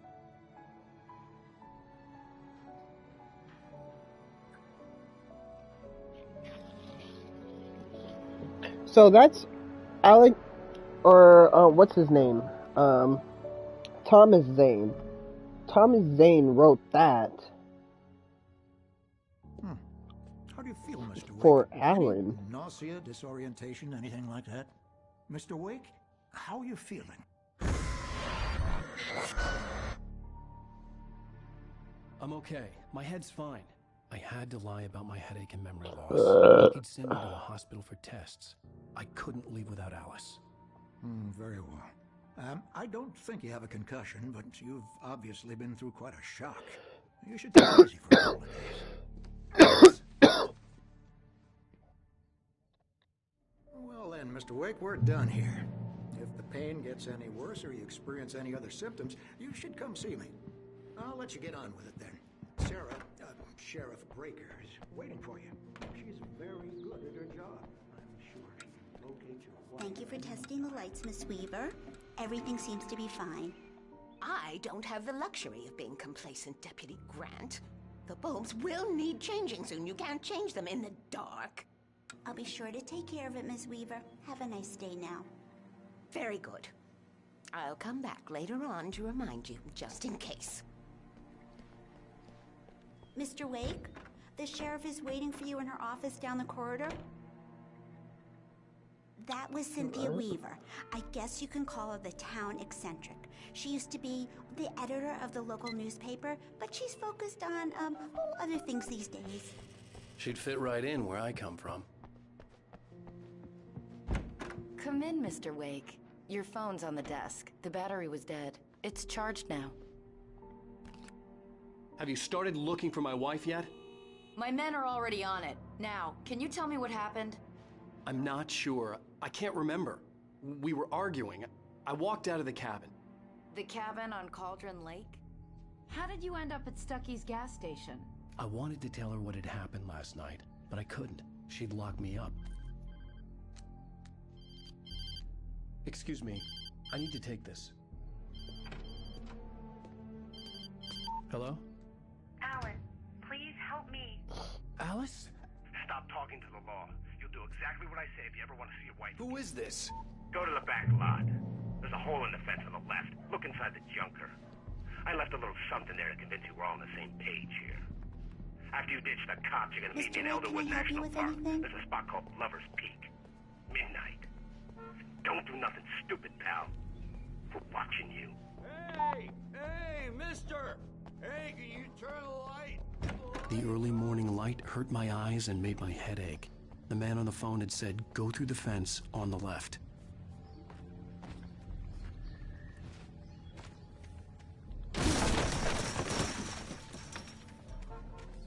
Alice's driver's license had been placed on the front seat. The caller meant business. Barry? Ow! Ow! Thank God! Where the hell have you been? I've been trying to reach you for a week, you and Alice. I've been worried sick. I flew out yesterday. I'm here in Bright Falls. Barry, listen to me. I'm at the sheriff's station. Come and get me. I can't talk now. Ow! What the hell is going on? I had to get the sheriff to let me go. I needed to get to Elderwood National Park to meet Alice's kidnappers. Come on. Yeah.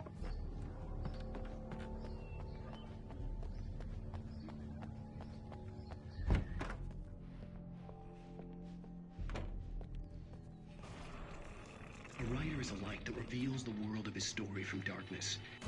Marvelous, Sarah. I just wanted to settle all the damage the Anderson brothers might have inadvertently caused.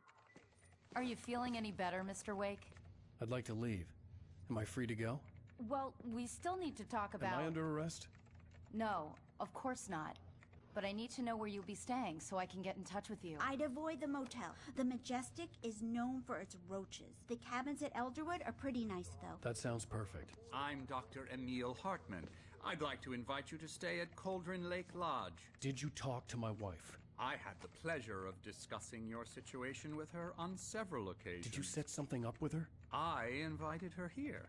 My clinic is a place where... Oh, hey! Oh, my! Take it easy.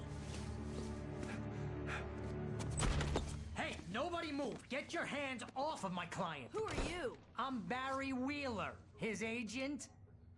If you have business with Mr. Wake, you talk to me. You yokels won't know what hit you once I sick my lawyers on your asses. No harm done, Sarah. I'm all right. I don't want to press charges.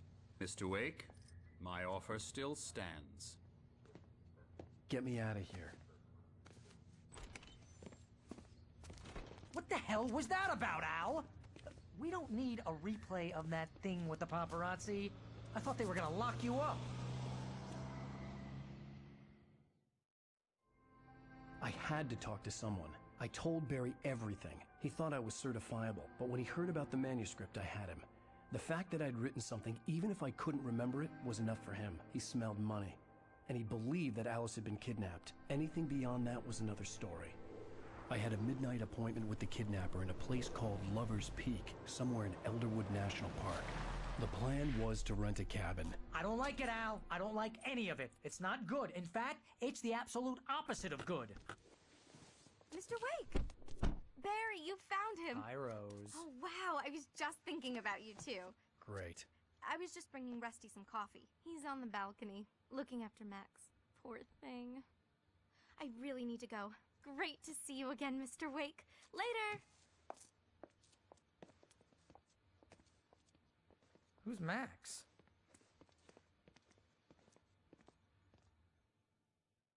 What an airhead. I'm a Finn, so I was born in Finland and have lived here all my life. At the same time, I've been pretty much raised with American popular culture, comic books, TV, movies, books, and it is a huge part of the inspiration, but it's always felt like, you know, this kind of a unique perspective of using that inspiration, but being outside and looking in, and that gives us a unique perspective. Listen to yourself. What, you shot a guy and his body just disappeared? When was the last time you slept? What, are you high? Have you been drinking? No! Look, Barry, I'm missing a week, and someone's got Alice, and everything's just... I think this is the form you wanted. And here are the keys. Okay, you're all set, Mr. Wake. Glad to have you staying here. Thanks. Can you tell me how to get to Lover's Peak? Do you understand what it sounds like when you say stuff like that? Don't get me wrong, it's a good story, could be a bestseller. But when you start confusing fiction...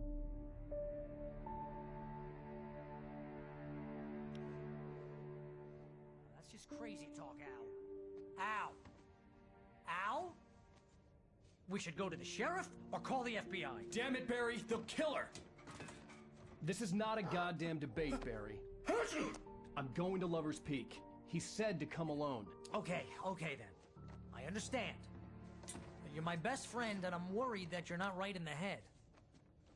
Tell me what to do to help, and I'll do it. You stay here, and if I'm not back by morning, call the cavalry.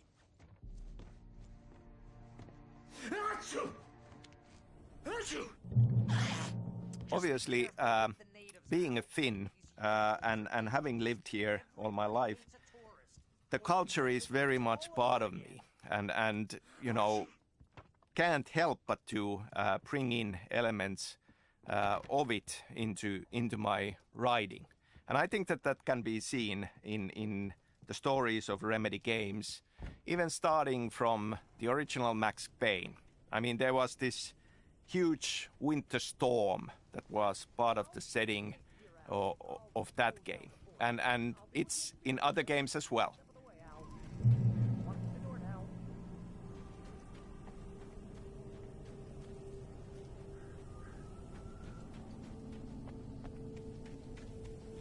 I knew I should have gone to the cops. This wasn't the smartest thing I'd ever done, but I was still angry with Barry for trying to talk me out of it. These people had called me right in the sheriff's station. The cops wouldn't scare them, and they had Alice.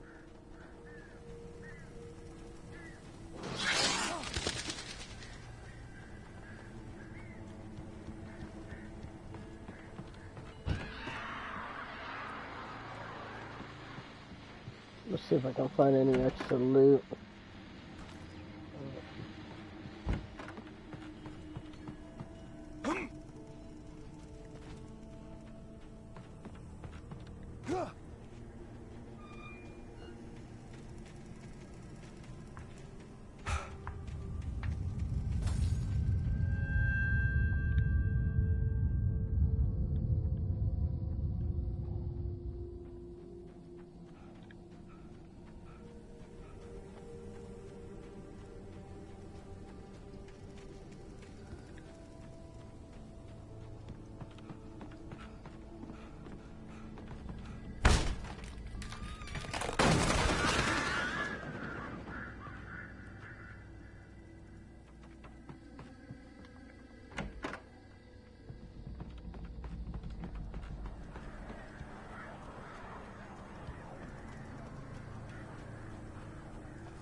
Anyone!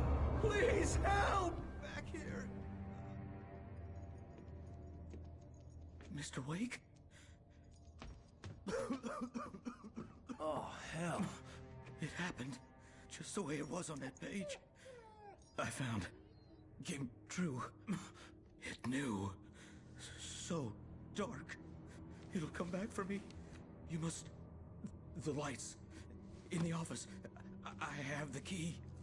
Okay, Rusty. Hang on. I'll be right back. Whatever did this couldn't be far. Rusty had found a page from the manuscript. It would help me understand what had happened.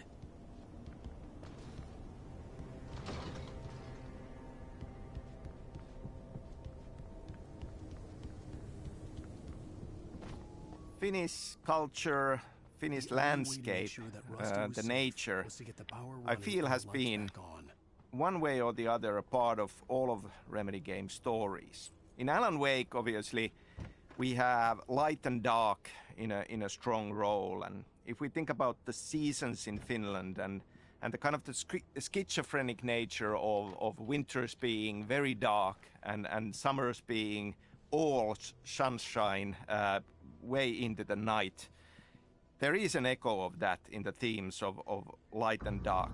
The Pacific Northwest landscape, everything is huge, but in Finland, the nature is much more modest. But beyond that, I feel that there are a lot of similarities in the landscape of it, and also Finland has a lot of small towns with larger than life, quirky characters, and you know, having spent all of my childhood summers in the countryside and in small town settings, it certainly is something that resonates and feels like a part of what should be in this story.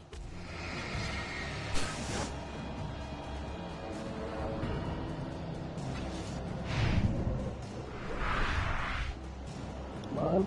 Oh.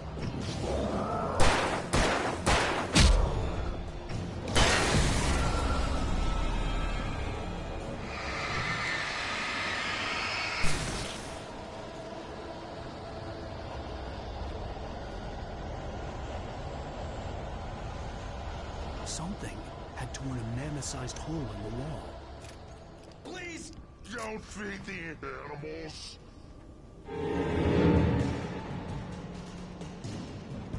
Fishing! For those visitors who purchase a park fishing license, obey the operator's instructions at all times. Rusty? Rusty, no! Never approach closer than 100 yards. Two bears and wolves never approach any other wildlife closer than 25 yards. That's awesome, Heelys. At all times. Never leave your pet unattended. It is against the law to remove any from the park grounds.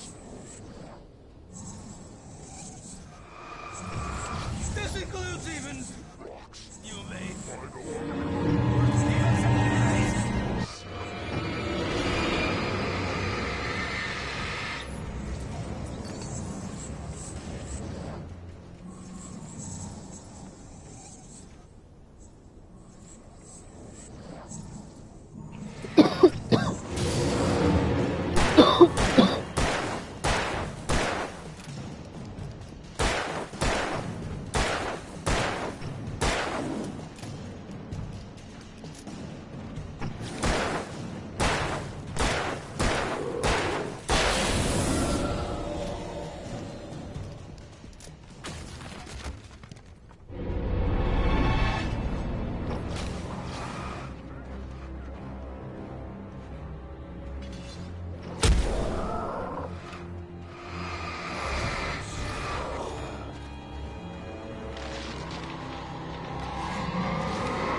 Still on the Finnish culture, I mentioned the horror movie screenplay I wrote, Undertow, and Anderson Brothers, Tor and Odin being a part of that already.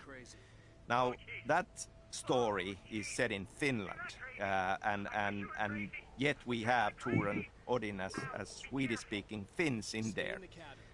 Now, we never go into details in Alan Wake on their background, but they just might be Swedes, or they could actually be Finnish Swedes. Oh.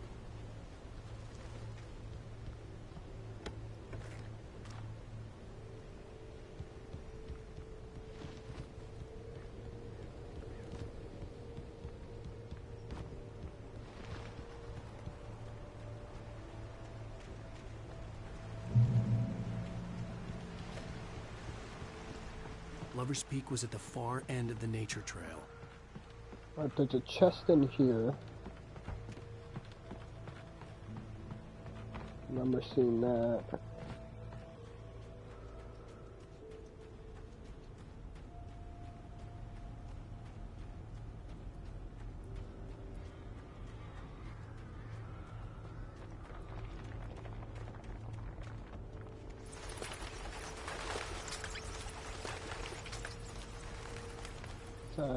Shotgun, right?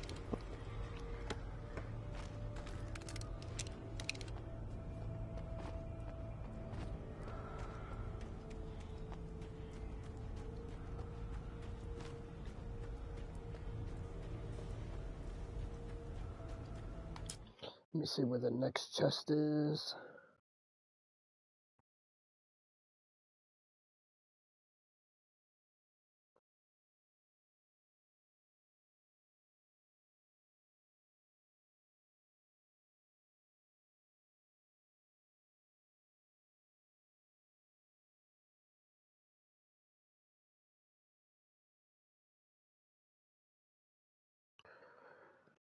This one, episode 2. Make it through the woods.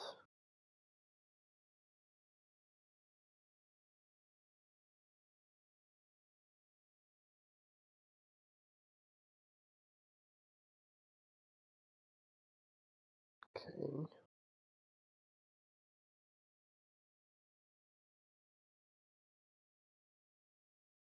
Still looking for that manuscript, first manuscript.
fuck am I going?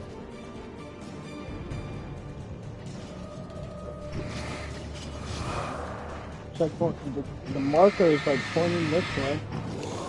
Oh, I see.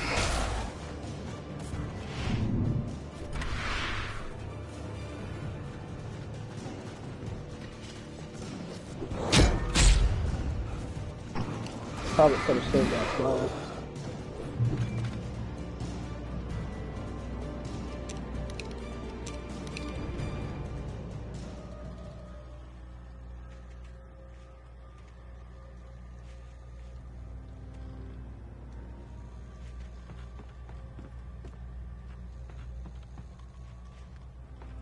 Gotta go around. Oh no.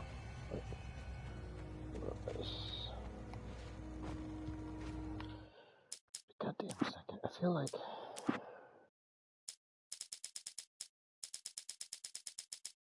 Okay, there's only one manuscript in this chapter.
This is when we finally meet the kidnapper.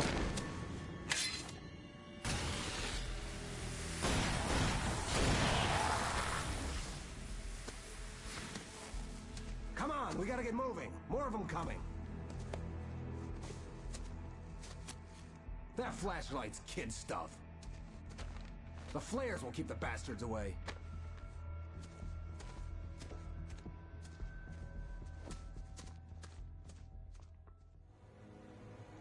You can see them too? Hell, of course I see them. Come on, we gotta move. Why? Because that's the way the story goes. Yeah, but... Let's move!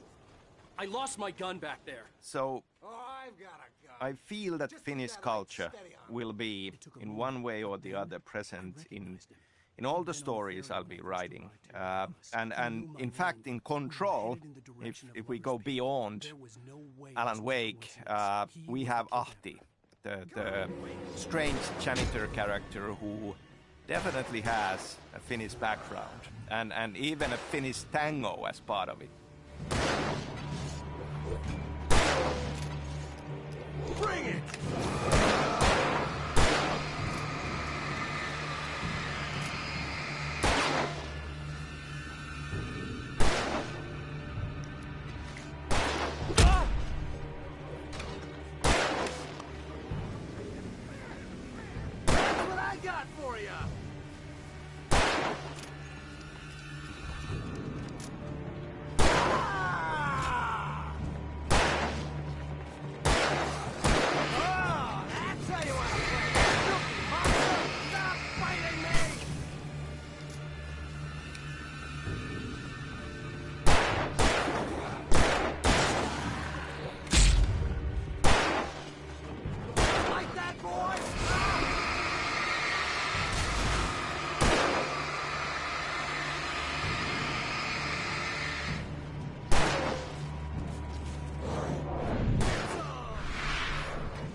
right up these stairs, Wake.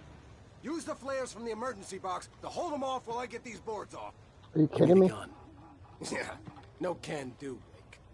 Are you kidding? Give me the gun! No time for back talk. Pull them off, damn it!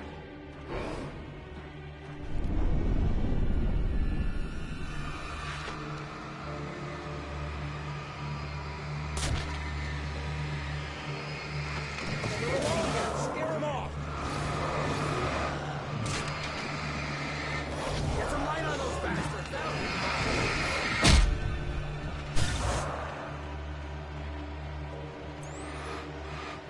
Just a little longer and almost got it. Okay, it's over.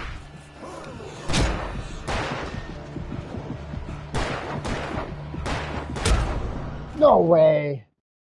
I was right there. Alan Wake runs so fucking slow. Peek. Right up these stairs, Wake. Use the flares from the emergency box to hold them off while I get these boards off. Give me the gun. Yeah, no can do, Wake. Are you kidding? Give me the gun! No time for back talk.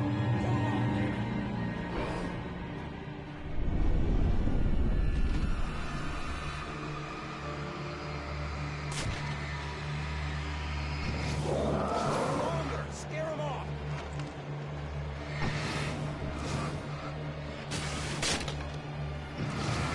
Get some light on those bastards! That'll keep them off us!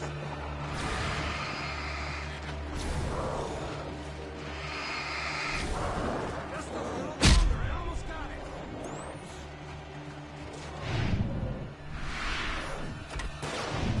It's over. Move it or lose it.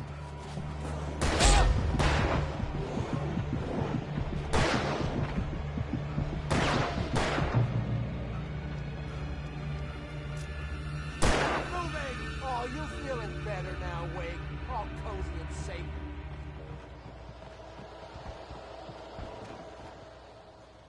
Better get ready. They'll be on us soon.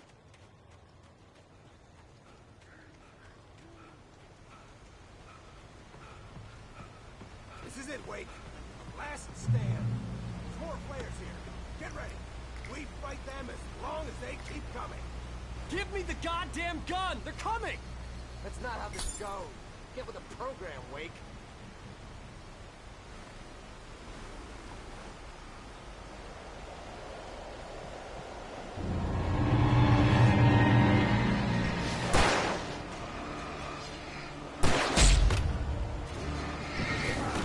What I got for ya?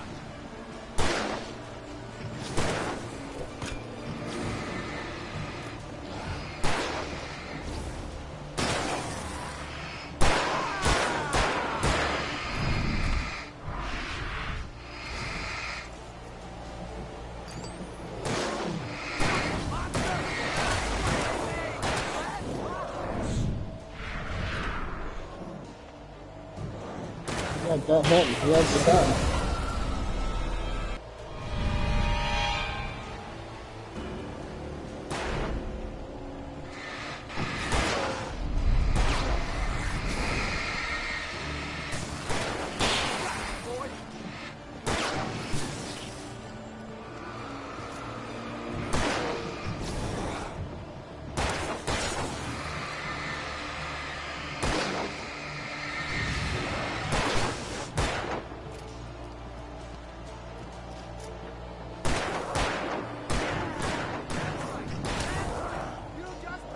Shooting is horrible, bro.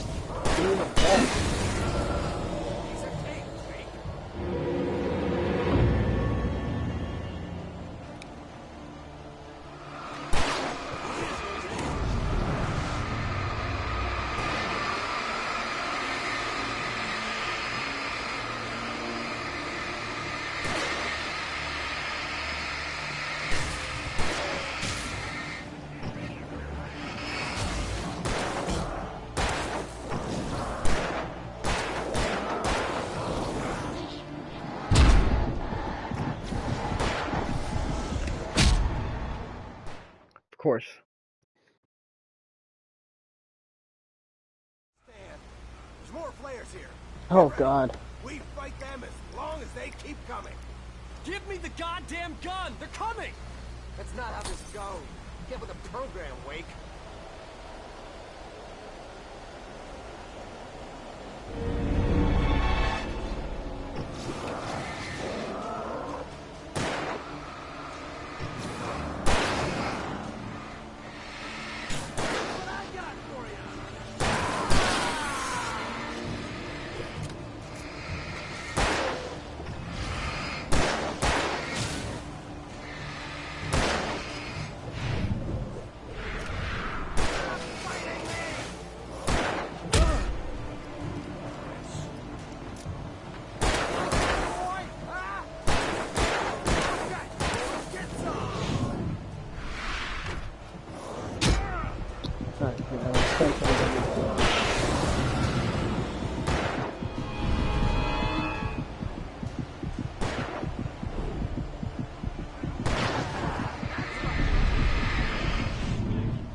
Happened to the flare.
Fuck you. Let's cut the act now. Where's my wife? I knew you were gonna say that. I read it all before. You're a hell of a writer. Congratulations. You're gonna bring about something glorious and terrible once we get you some proper editorial control. What the hell are you talking about? Where's Alice? I want the entire manuscript, or she's gonna suffer bad. You touch her and I'll...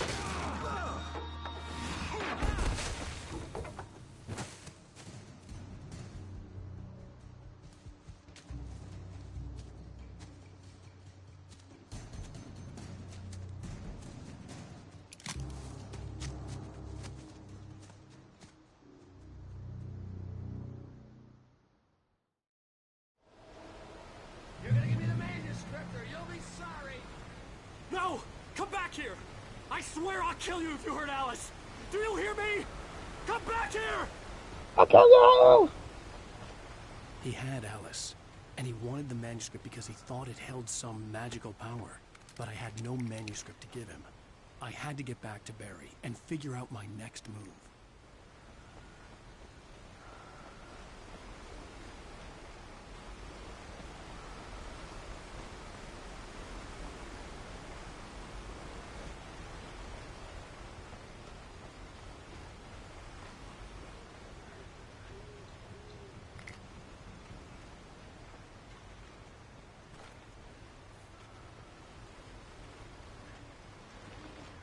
So staying with Ahti, and this is a huge spoiler.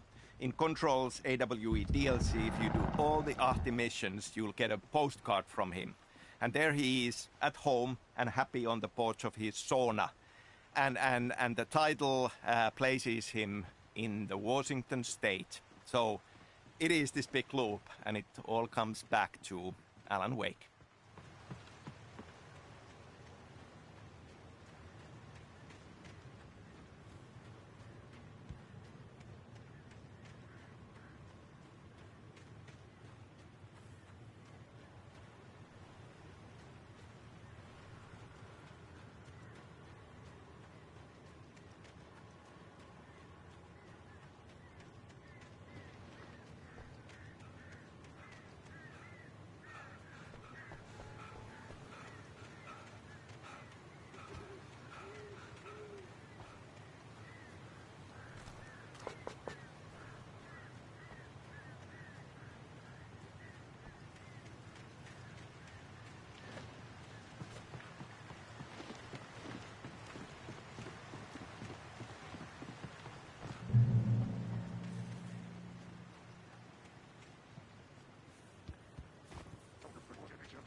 What do you say? Talking gibberish.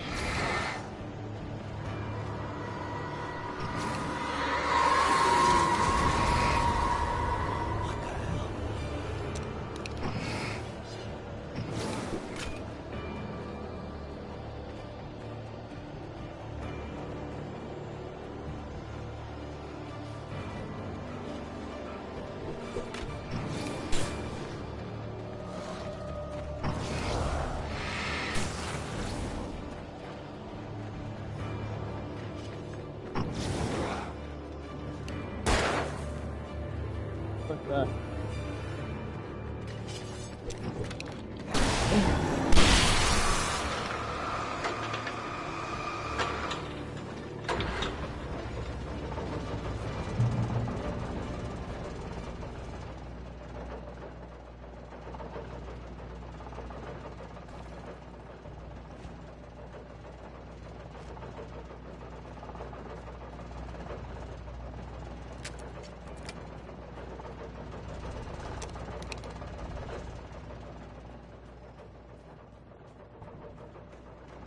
It's a way through the woods.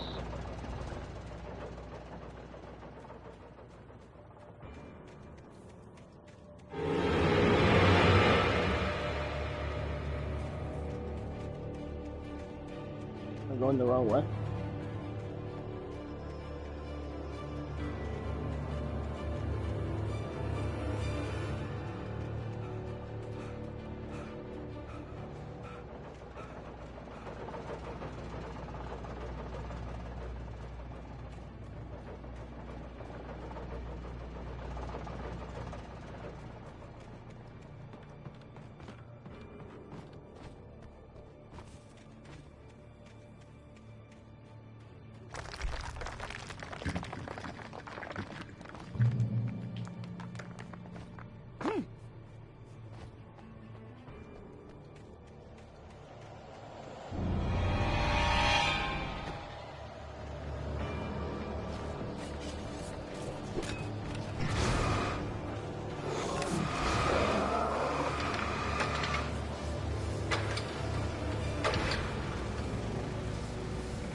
Fuck out my way.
shit.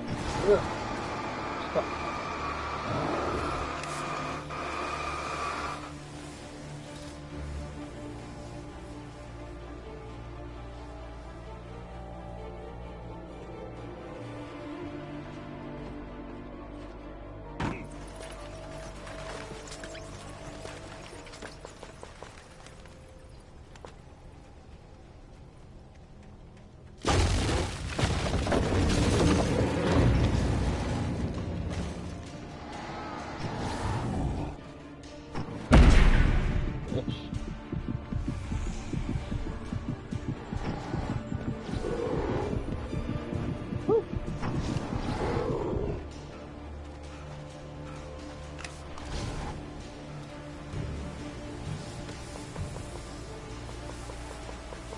A bunch of nothing.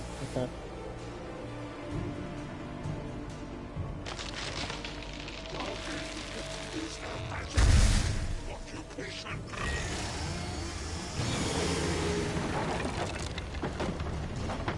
Oh shit.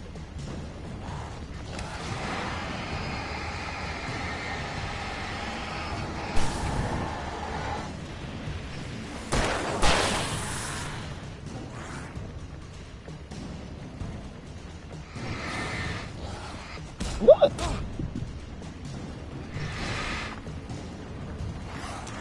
Oh no no no.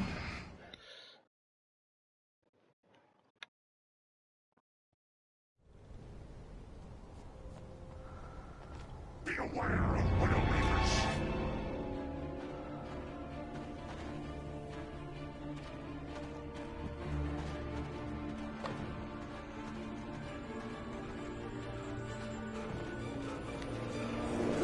Ha ha ha.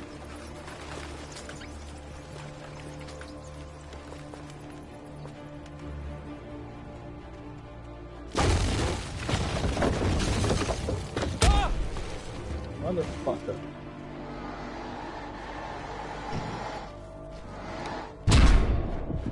Jesus Christ.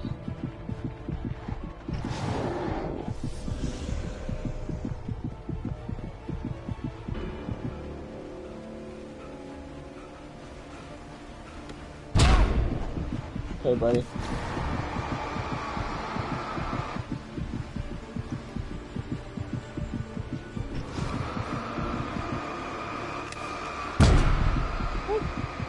What the flare out?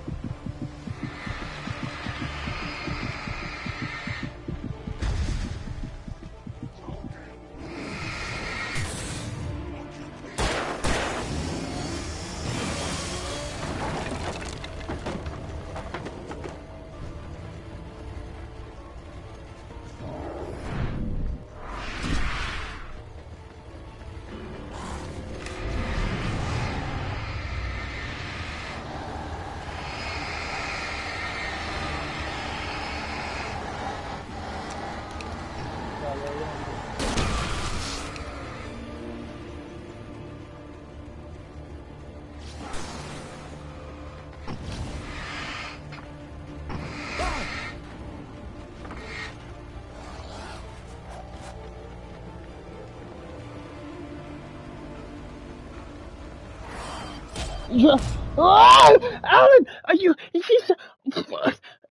Oh my God, Alan Wake, you're so stupid. You can't even go up a couple fucking flight of stairs. Be aware of Widowmakers.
millisecond. So they get stunned, and then they're stunned for like a millisecond.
Here. Just gotta fucking use this. Just so I don't get hit from this asshole.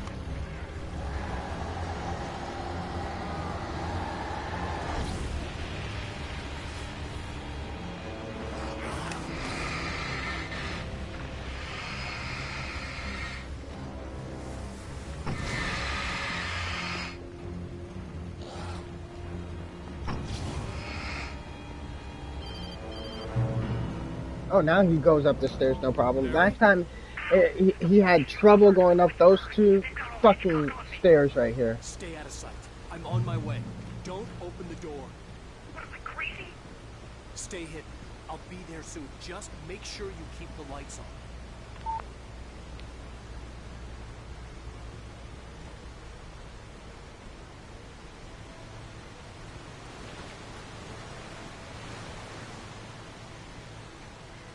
I still had to reach Barry at the cabin, but at least I was out of the woods.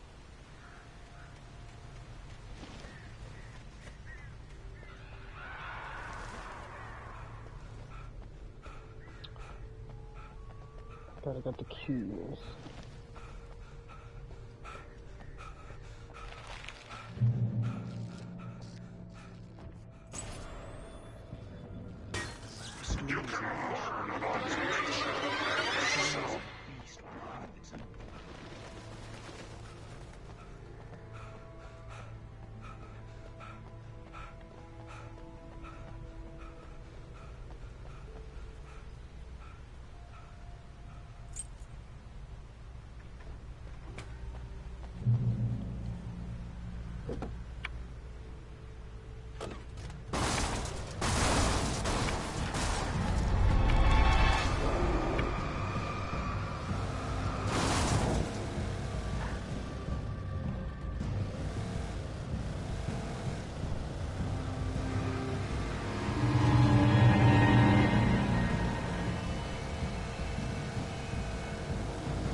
What?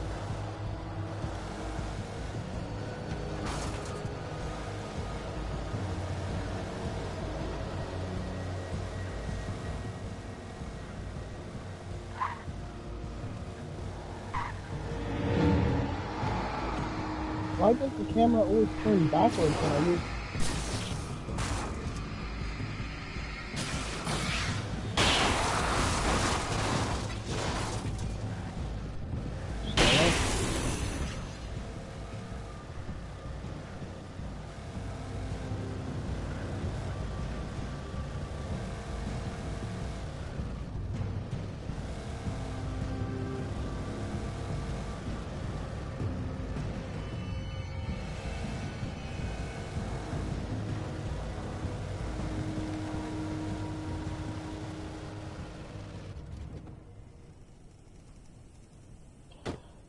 one manuscript I need should be on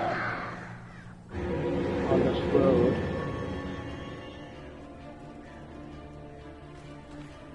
The flare gun was probably the best weapon I could imagine against the dark things I was facing.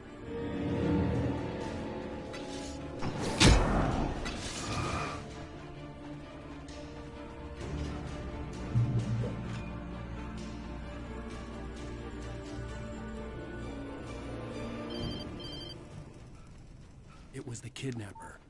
You son of a bitch! Where's my wife? Enough horseplay, Wake. You deliver the manuscript, and you can have your woman back. Simple as that. I don't...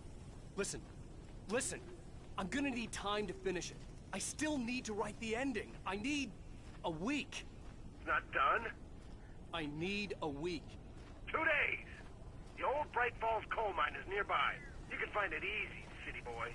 The main building, there at noon. You bring the manuscript, you'll get your wife. Not, well, get me? Yes, I get you.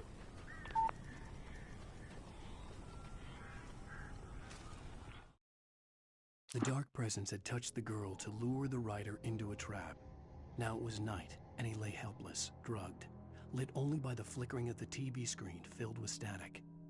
Shadows coalesced in the room as the dark presence leaned close to the writer, ready to touch him again. Back to work, boy.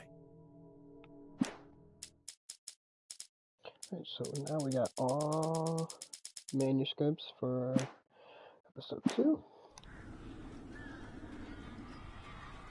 Time to get to episode 3. Barry had talked about birds over the phone.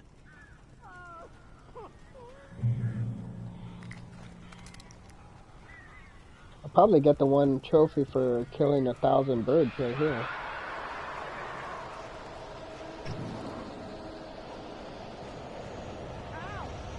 I am so glad you're here. A couple of them got in here before I walked the chimney. This isn't normal. These birds are weird.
They're gone.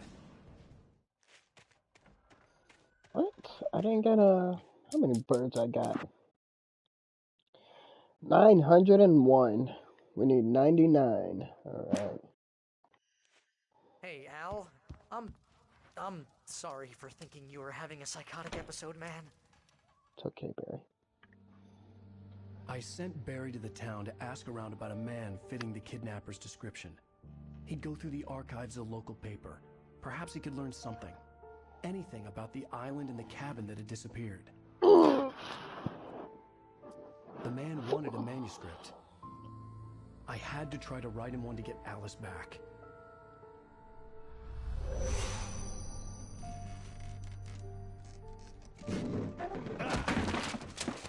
For me, the supernatural had always been nothing but a metaphor for the human psyche, a tool to use in writing fiction. Now, it was happening for real, and I couldn't put a single word on paper.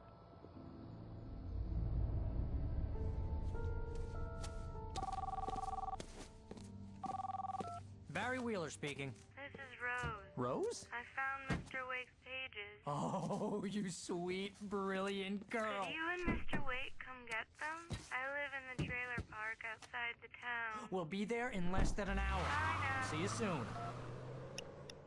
Have a great day. Hope you come back soon. Welcome to the old dear diner. Good girl.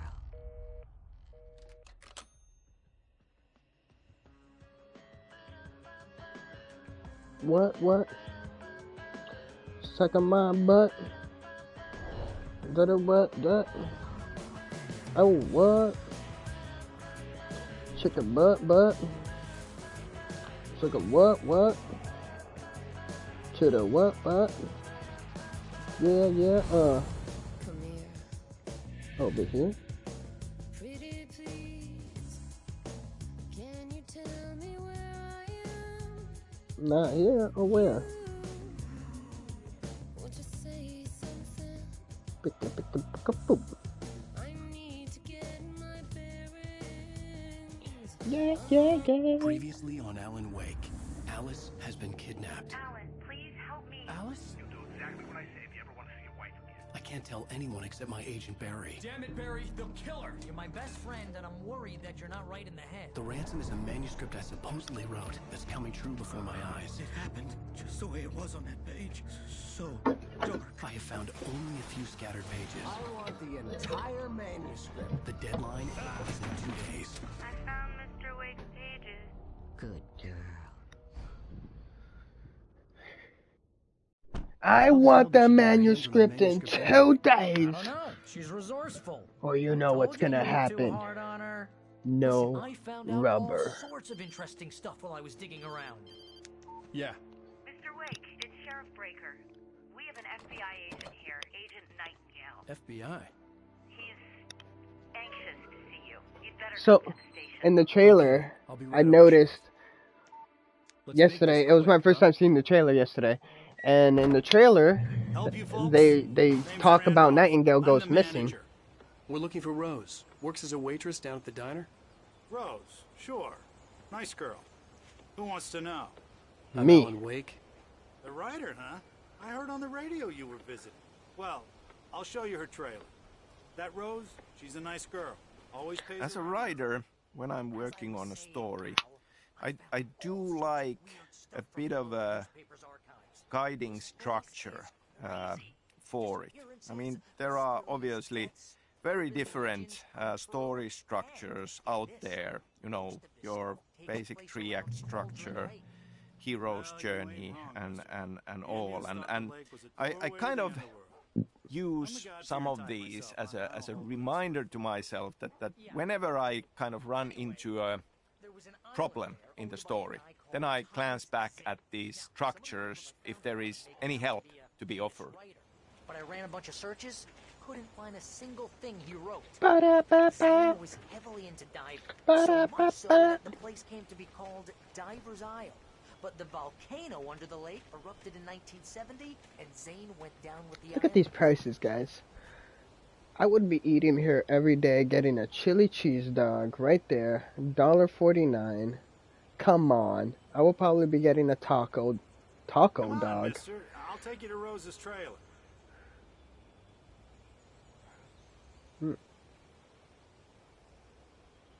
Taco dog does not sound too bad.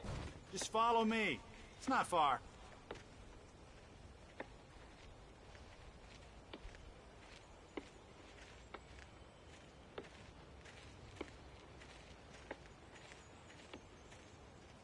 It gets better. A local girl, Barbara Jagger, drowned in Cauldron Lake just a week earlier. They were lovers. Sure, Jagger's a local spook store. The Scratchin' Hag comes for you in the dark. Childish stuff. Anyway, Al, I'm just getting to the best part.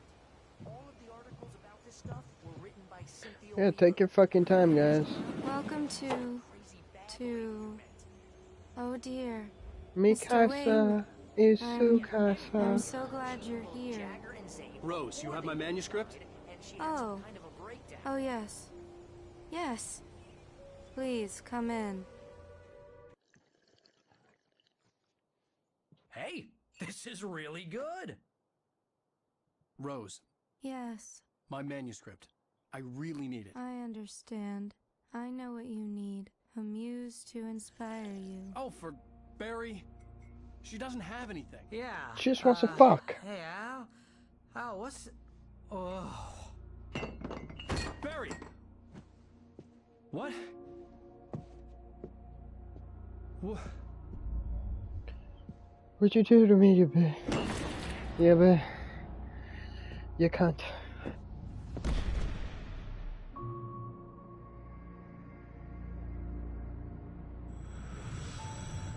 It's coming for you, hiding in my barber's skin. I'm too weak to stop it. You must turn the lights on. I promised I'd come visit you and your lovely wife. You must finish what you started. I insist. You must turn the lights on. Turn the light on. Back to work, boy.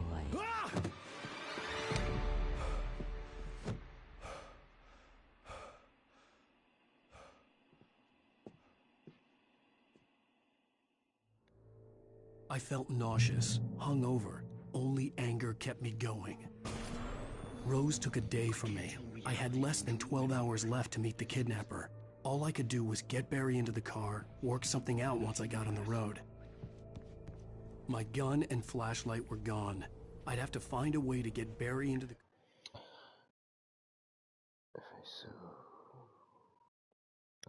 car as quickly as possible. There was no time to waste.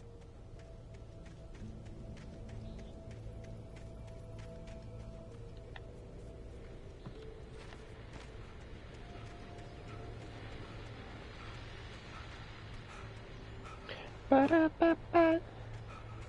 Suck on my butt. My butt. That's right, my butt.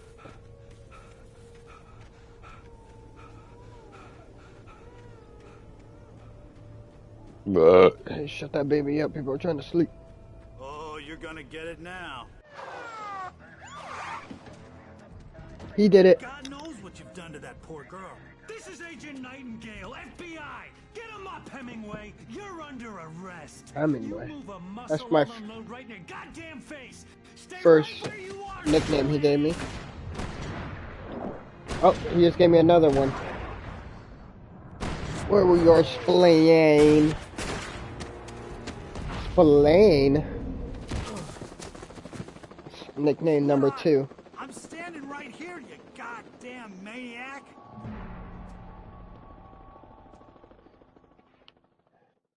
I hated to leave Barry behind, but there was no way I'd miss my appointment with the kidnapper.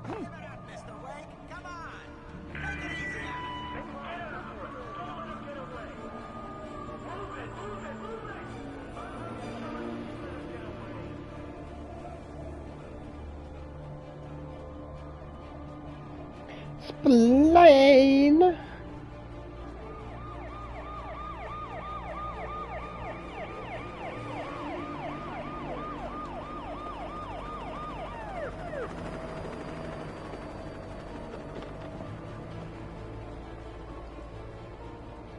Stop running!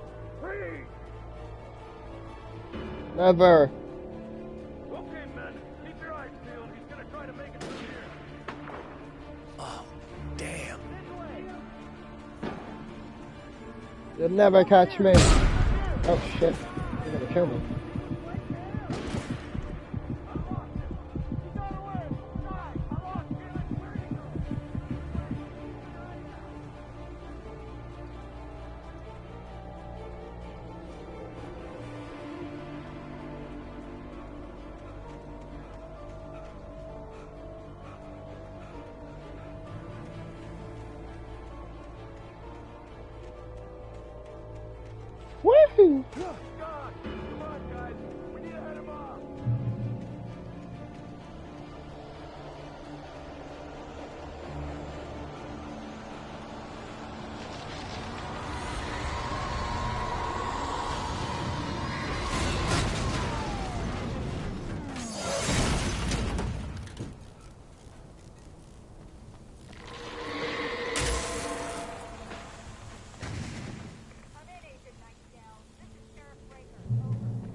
This horror was everywhere I went, circling me. The cops didn't stand a chance. They were after a writer, not a monster.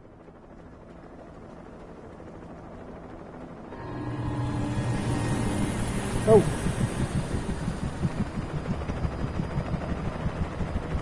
You on the ground.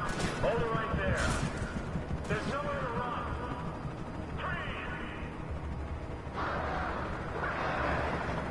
My minions. Attack him.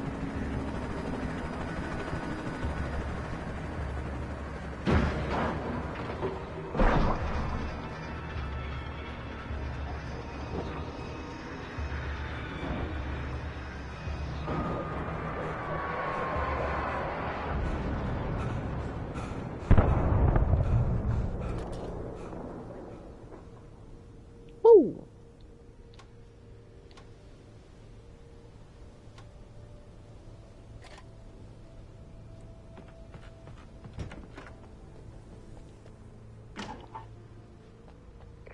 This is James. Mulligan, Thornton, come in. Over. Where the fuck am I supposed to go?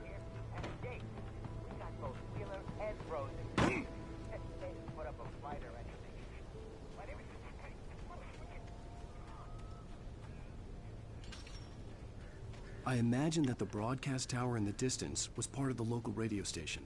Maine seemed like a decent guy. Perhaps he could give me directions to the coal mine.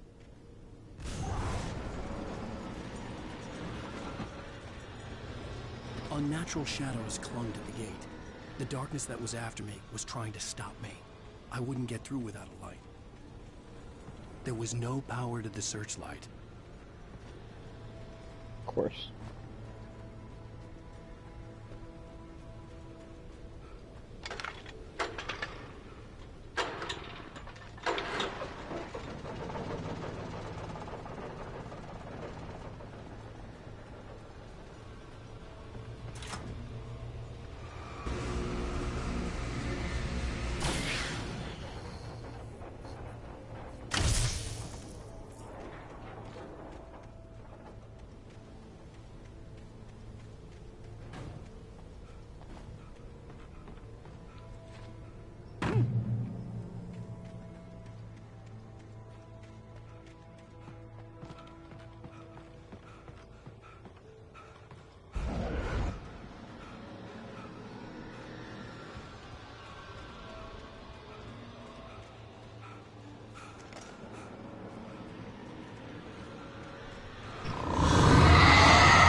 It took me a moment. So Alan Wake is a psychological thriller, and we are on this journey into Alan Wake's mind. And if we think about psycho thrillers, you know, there is always that question on, is is this true? Is this really happening? Or is this part of the madness? And if it's madness, is nothing true. But obviously we are on this journey together with Wake, and he becomes to believe in it. And so must we, because otherwise the things that we are fighting for are not really there.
The big theme, obviously, in this thriller is fiction coming true. And a lot of effort from our part writing this was to think about what does that mean and what are the limits. Obviously, if we would have given Alan Wake godlike powers to just change reality on a whim, there would not have been much stakes in this. My granddaddy settled in Bright Falls in 1911. Well, thank you very much for that compassionate viewpoint, Lorna. Oh, here's a little surprise. The famous writer Alan Wake just walked in. Folks, I'm going to see if I can talk him into an interview. Come on in, Mr. Wake. Oh, I'm so glad you could find the time to do this, Mr. Wake. Nowhere to run now, Dan Brown. You got Third. Whoa. Everyone calm down. Third nickname, Dan Brown. Pull your jets, Nightingale. We got him. What the hell's the matter with you? There's a civilian in there.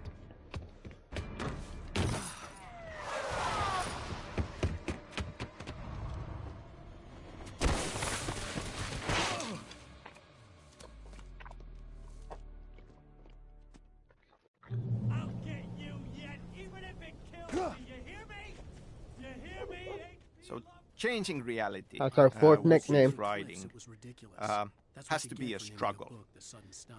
It's hard for him.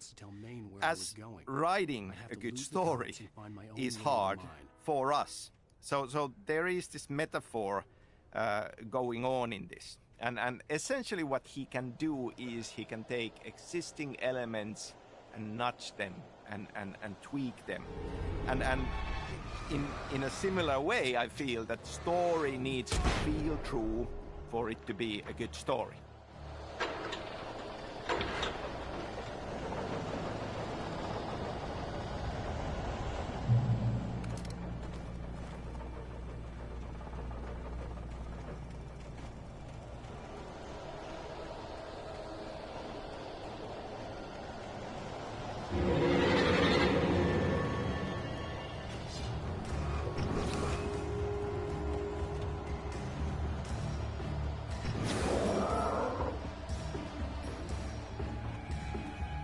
there was no sensible reason for the power company work lights to be here.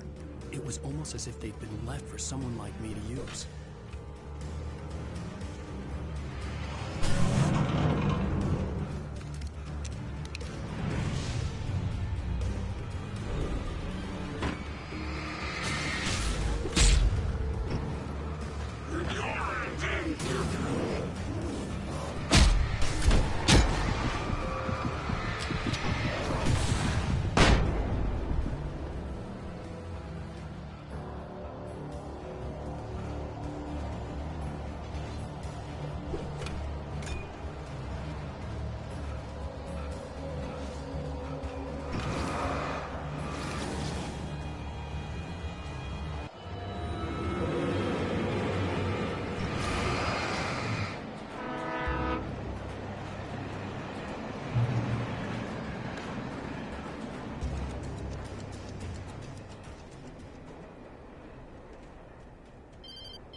Hello? The most stubborn man I've ever met. Alice? Alice? Alen. Alen. I'm so afraid. He keeps me in the dark. Please help me. I look at you, Alen, and it's not you. It's something else. Looking out from behind your eyes. Alice, I'm here. I'm so alone here. It's all gonna go to hell. You need to be careful. Cooperate. The connection had been terrible, but that wasn't the only thing that hadn't been right with the call. She sounded wrong somehow, but she had called. So in the game, through these in-game television inserts, we learn about Alan Wake's writing process, how he was trapped in the study of Bertlek Cabin and how he wrote the manuscript. And we learn that he becomes aware of the Dark Presence's plan and how he starts to hide in keys for his success into the story. I mean, hiding his truth and his escape, his ultimate victory into the story. And there is an interesting metaphor there about writing process in general.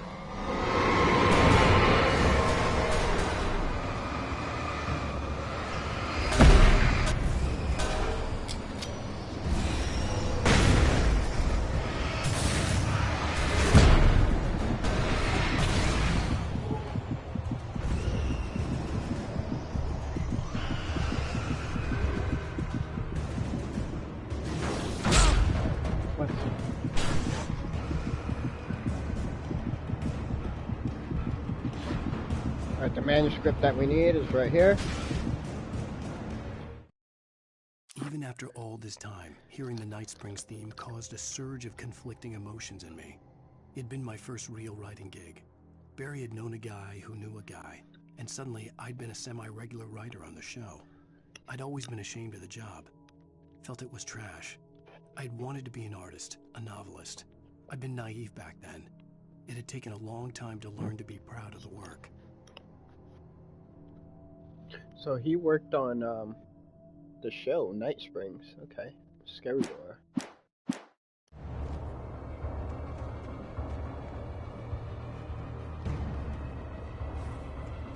And that is the only manuscript we need to collect for this one. Ransom. Oh no, there's more.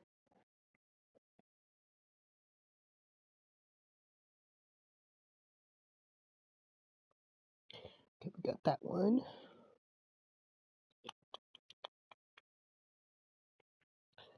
Mirror peak.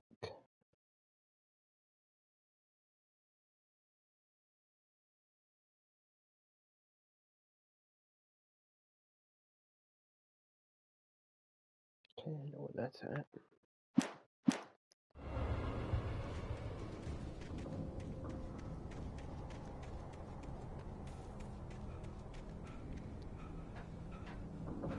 As a teenager, just starting to get interested in writing, Stephen King had been a source of inspiration to me. I thought about all the inanimate objects that had come to life in his books. No one is safe in a good horror story, certainly not the protagonist. That's what makes them fun. This was anything but. The darkness could possess anything, and it was getting closer.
Alan Wake hiding keys for his escape and his success into the manuscript story is a metaphor of a writer who is writing story for entertainment with many needs coming in.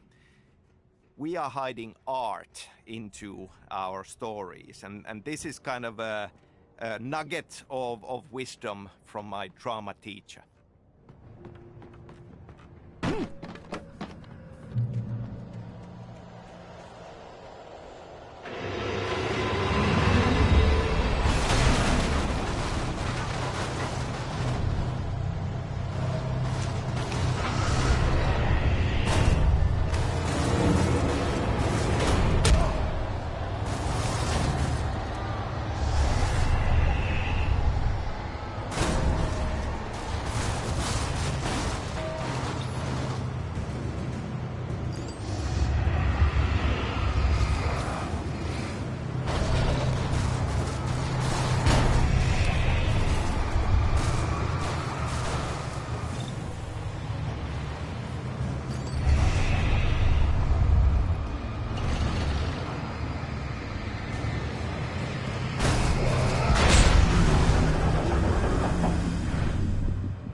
I had never been this glad to see the sunrise.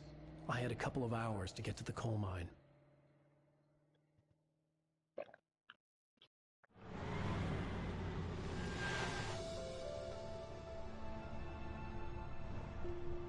The coal mine wasn't far now.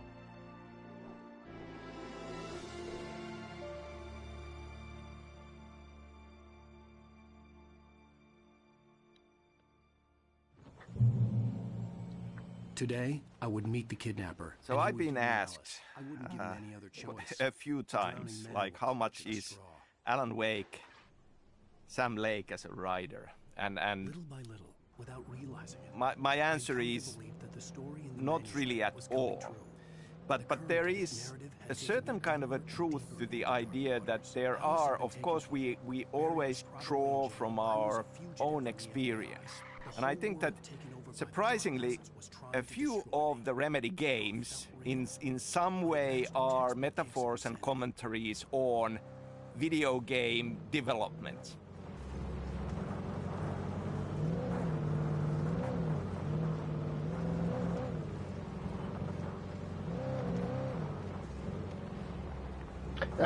That's actually a really good question.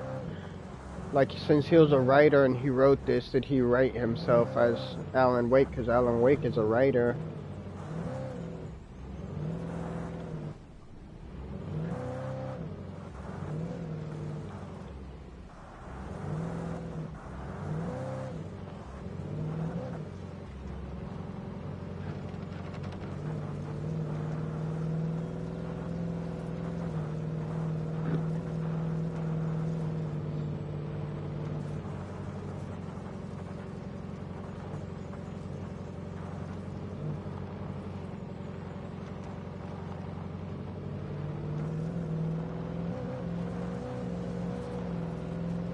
Stories in our games as a metaphor of making video games. I mean, obviously, in these past 25 years, a considerable amount of my life has gone into making video games and thinking about video games and struggling with the process of making video games, so it's not a surprise that these elements sneak in. Alan Wake in particular is a lot about the process of writing a story and struggling with writing a story. I mean, obviously we see glimpses of him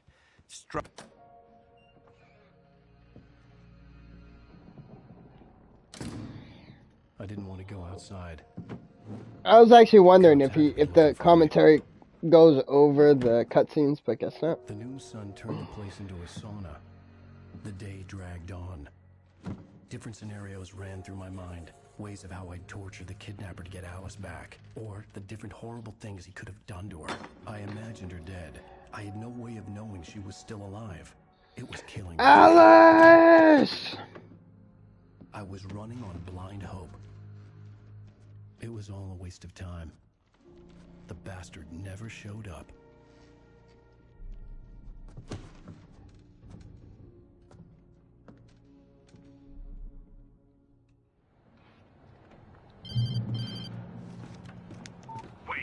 Where the hell are you? Change of plans. You know where Mirror Peak is? It's a big mountain north of where you are. You follow the path from the mine, you can't miss it. There's a lookout point there. I'll be waiting. I'm through being jerked around You by want you. to see your wife alive? Because if you do, you better watch what you say to me. Do we understand each other? Yeah, no, I'm sorry. I want to talk to Alice. Yeah, and I want the manuscript. Don't keep me waiting, Wake. Hello? Hello? And I want a blowjob. We can't all have what we want, can we? Get to Mirror Peak.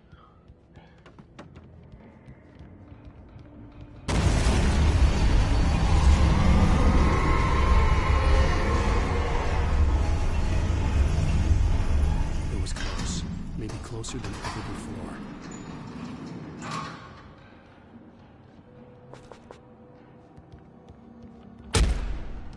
The fuck?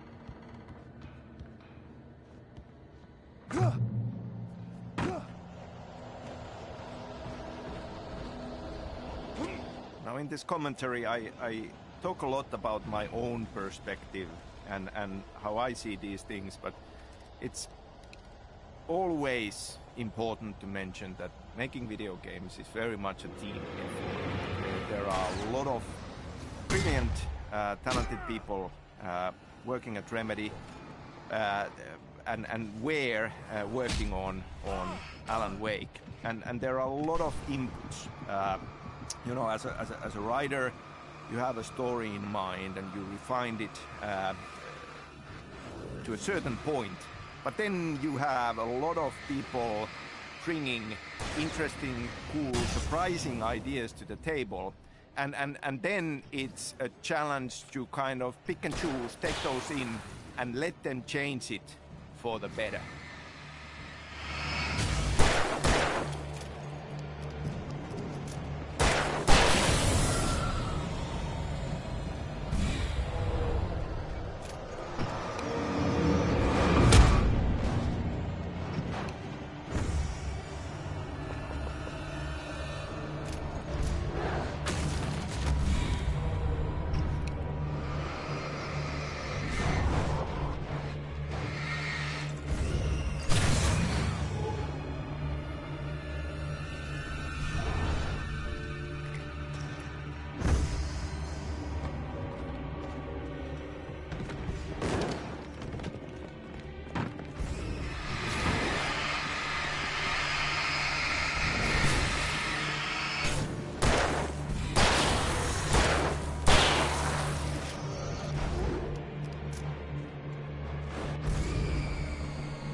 side ahead was to go through the building. I had to find a way to avoid electrocution. Oh, shit. Gotta go on the other side, I remember this.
Okay.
There was no way the flashbang grenades were standard power company equipment.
For Alan Wake's story, a lot of the backstory we discover along the way comes from 60s, 70s, and even 80s. Now, I was born in 1970, and so kind of when I think about elements of Finnish countryside and cabin life during summers. It has this golden sheen on it that you often have, you know, when you are growing up. And when I think about the backstory of the 70s with the birdleg cabin, these are the kind of feelings and images that I think about.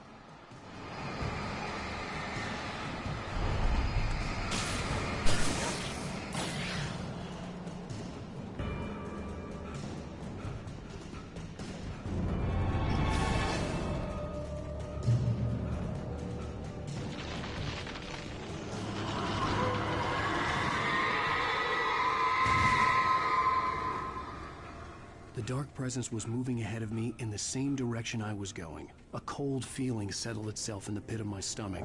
Was it going for Alice? The graveyard shift may cause cancer.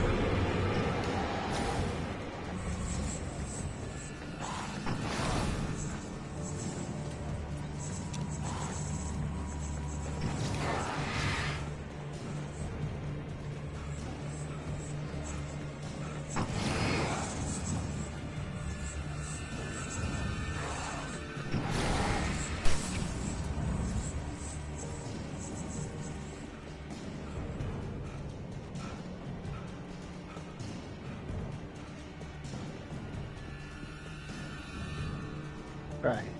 Manuscript there. Finally.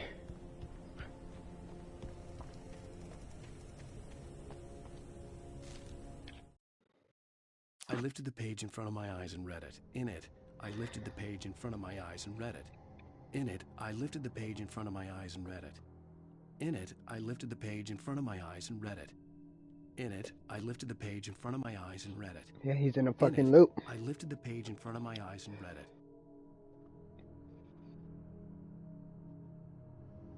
He's in a fucking time loop.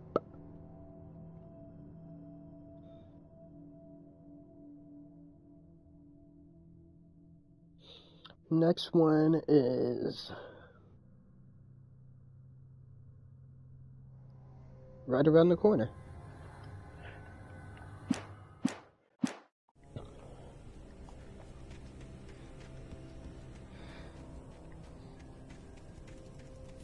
The place was dead, a ghost town. Had been for decades, maybe a century. Wait. I thought it was right here. Let's see. So it's like one, okay. Left.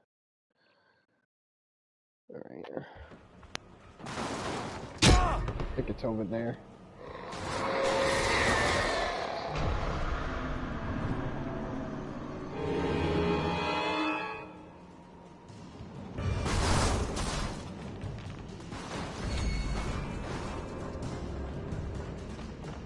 Wait, before I get too far. Just want to make sure.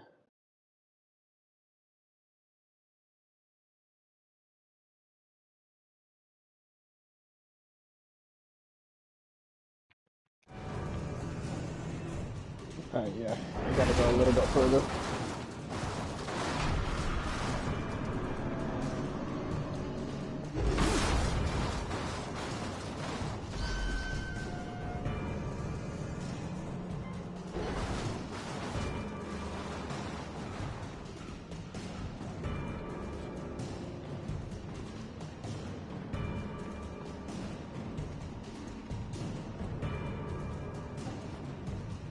Right here.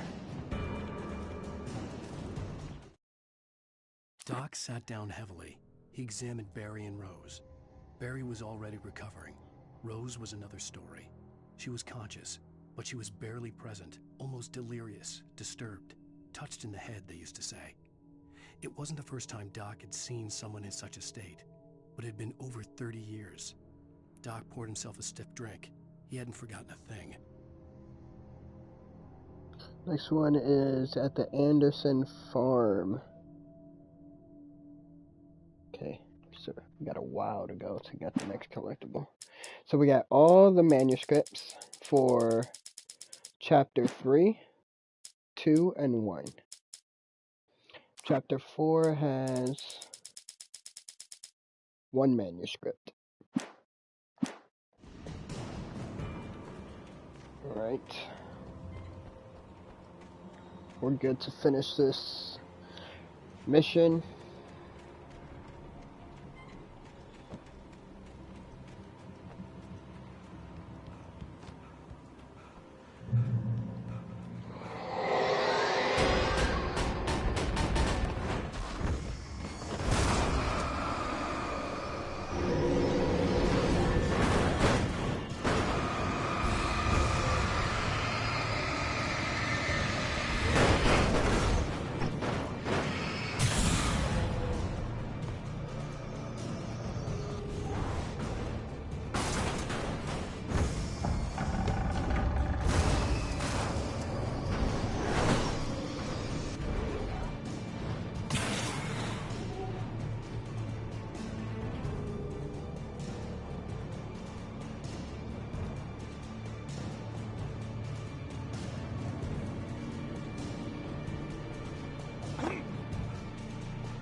For the door.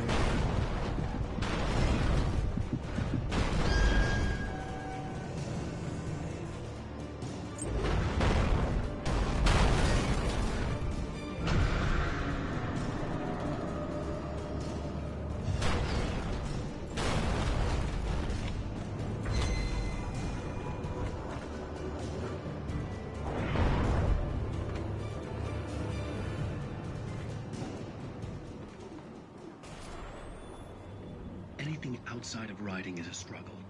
I feel ill. I managed to make my way downstairs. There's Hunting rifle? filled with books and papers by Thomas Zane. I gotta get a bunch of kills with this thing. Read some of it. He's a poet, and a good one. He writes muses. There's probably a chapter where I can select and do it on easy and just get a whole bunch of kills.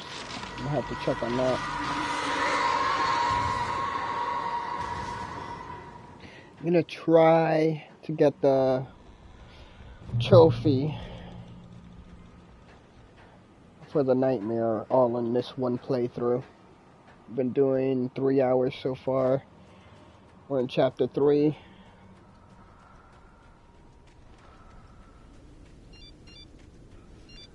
We're about to be in chapter 4. Text. The message was full of spelling errors and insults. It was telling me to hurry up.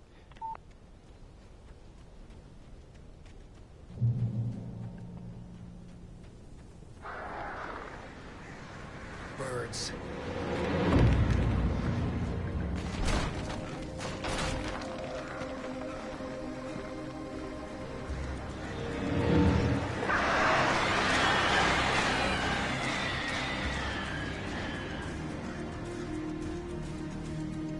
This is good. I need these for a trophy.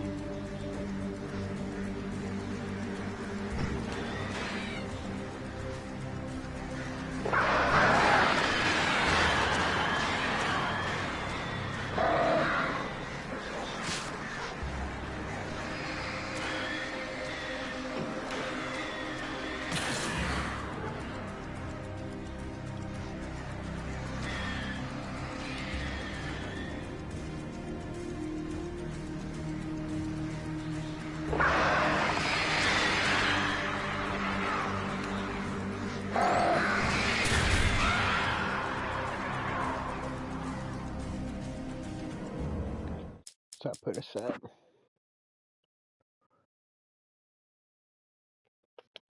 Birds killed, 950. 50 more.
$983. 17 more.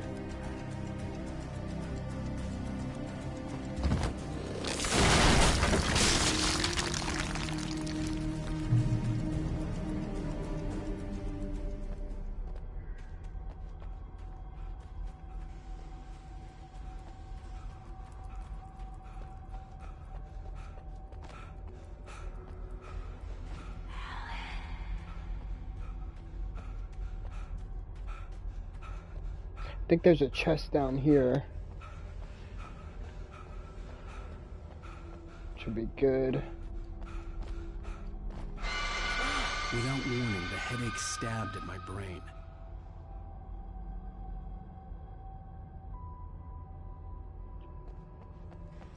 Oh no, there's another chest down here. It's a manuscript. Alice?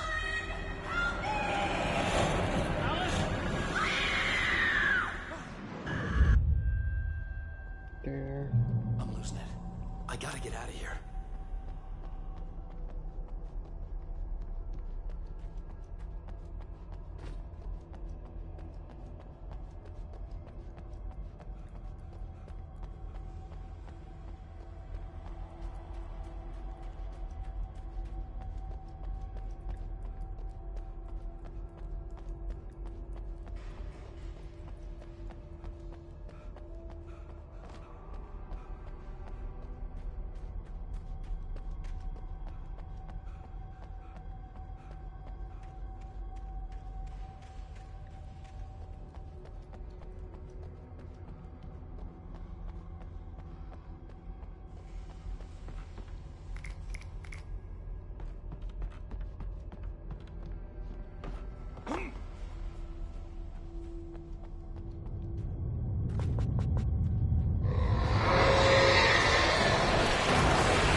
Oh, really? I got hit.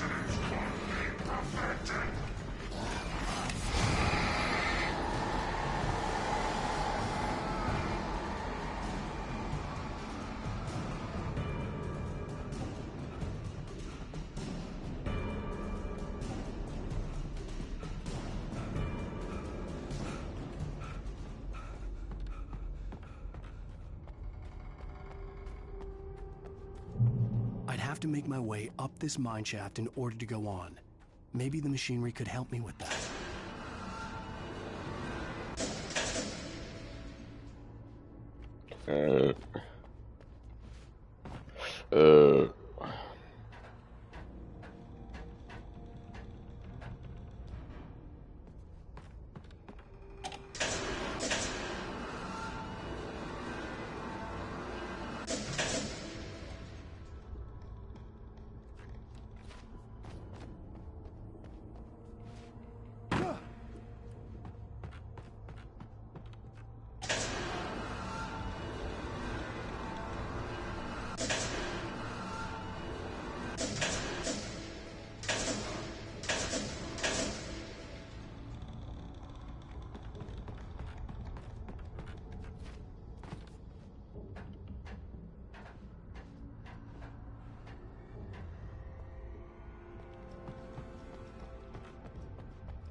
Get it.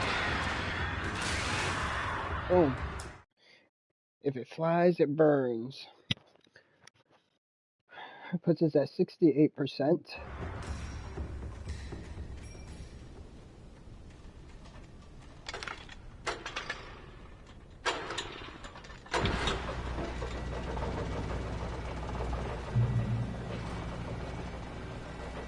Oh, great. Another cable car. Just great.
Close.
Shit.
Oh shit.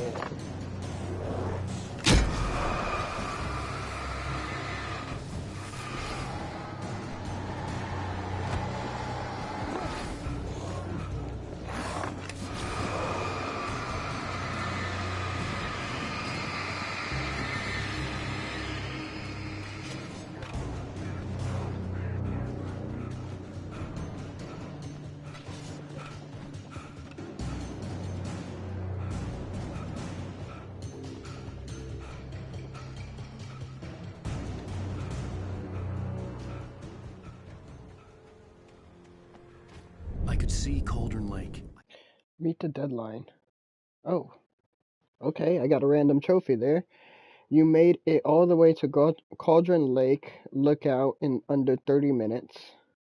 Nice. That's one of the miscellaneous trophies that we were gonna do after we did the nightmare mode. So we got that one knocked out. There's also you fought your way through the streets of Bright Falls without getting killed. And you managed to make it all the way from the dam to Cauldron Lake without firing a single bullet. I was just gonna do those on easy mode. But we got that one knocked out. That puts us at 70%. Thought I could make out the spot where the island and the cabin had been. There was a light near it. It had to be a boat.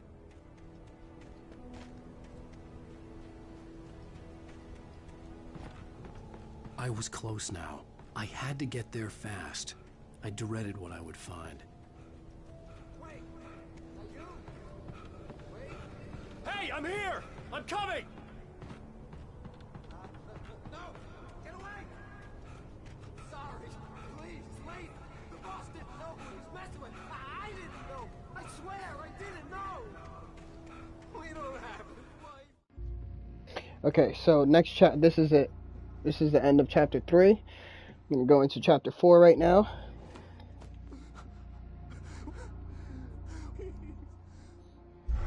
And over here we can get a couple of trophies.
Medical options.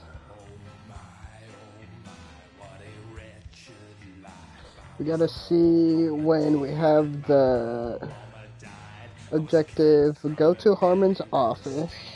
Previously on Alan Wake, I'm hunted by the law. Sheriff, Wake's running. I'm giving chase. Are you seriously telling me that writer just took out my deputies? A thriller I supposedly wrote is coming true. The genre of the story seems to be shifting. It's turning into a horror story. I was told that Alice had been kidnapped, but that was a lie. We don't have his wife. We don't know where she is. Her purported kidnapper was eaten up by the dark presence before it attacked me.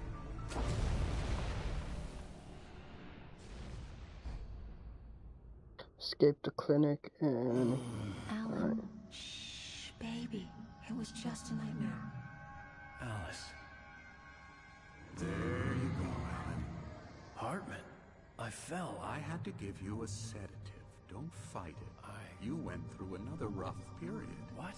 Right now, it's very important that you stay calm. We don't want you to have another episode. You're a patient at my clinic. Have been for a while now. The shock of your wife's death triggered a mental illness. No, you're You lying. You're suffering from various symptoms of undifferentiated schizophrenia. Bastard. It's okay, Alan. Just let go.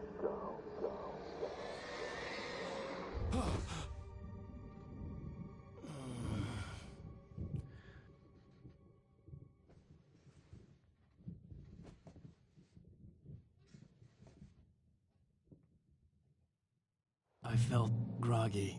Part of the Whatever Hartman had big pumped in me was backstory making me element numb. obviously deals with I felt like this was happening to someone Thomas else. Zane, Someone I the was diver watching and the on poet, television. Barbara couldn't think, Jacker, focus. Emil Hartman, and Cynthia Weaver, all in this 60s, 70s landscape in this story.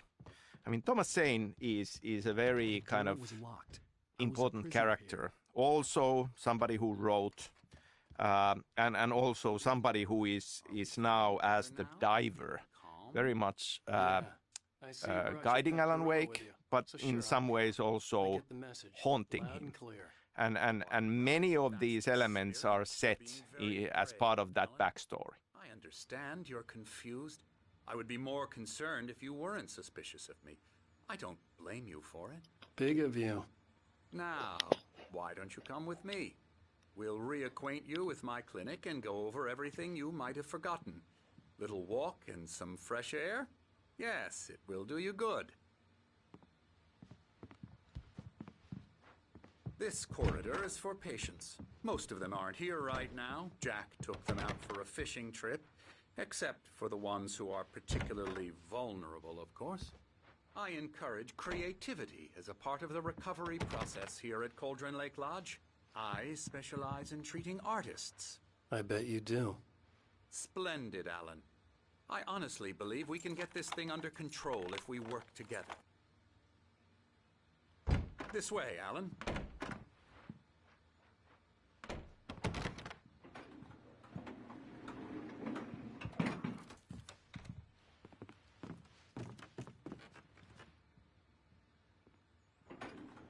Now, Alan, from past experience with you, I know I need to get right into the heart of the matter as quickly as I can after an episode. So I'm just going to say this. Alice is dead.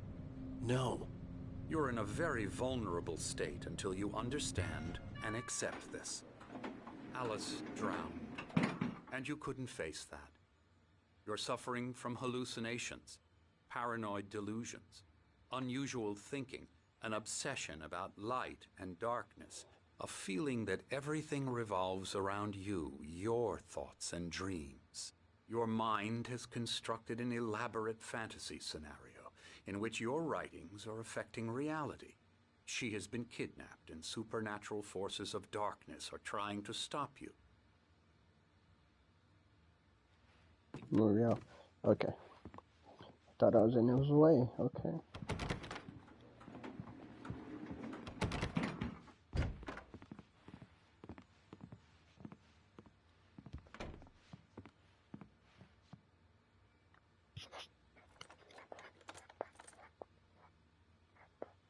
We go this way, Alan.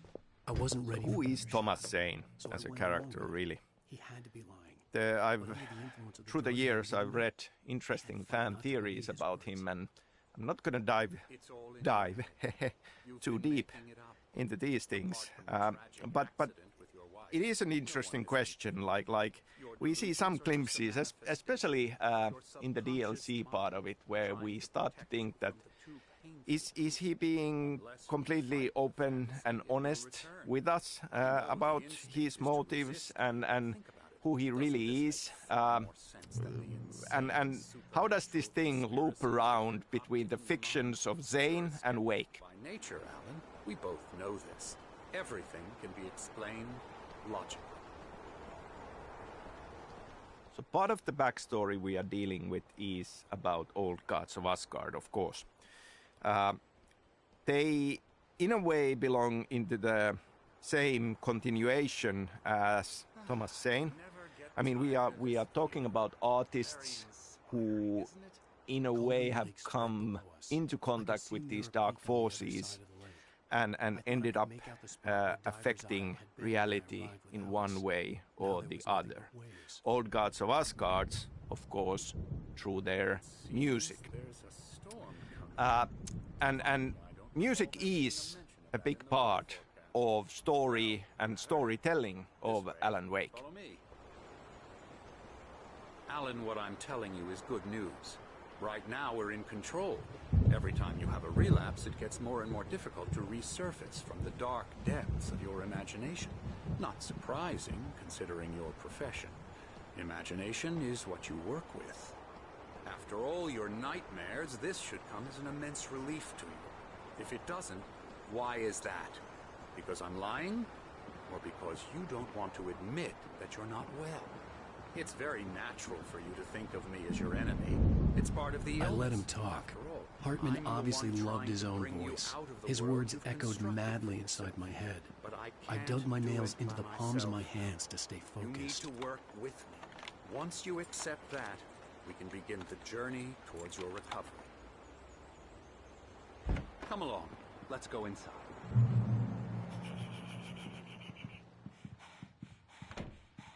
Here's the entrance to the office wing. That's for staff only. You were impressed by my trophies when you first arrived here. I do love to hunt. The great outdoors, man versus nature. It's wonderful stuff. Pretty damn wonderful, yeah.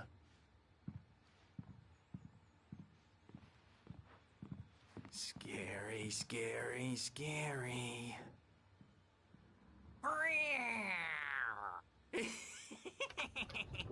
Emerson.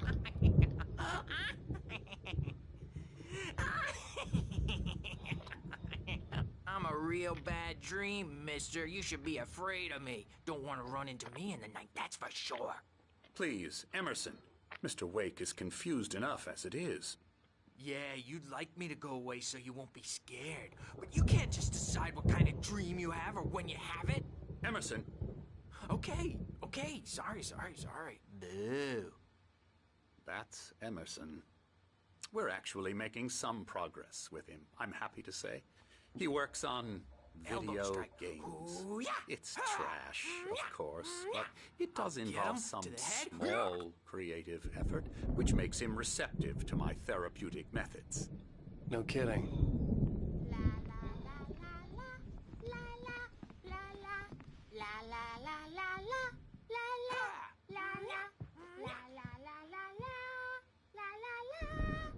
Now, you might have noticed the typewriter in your room.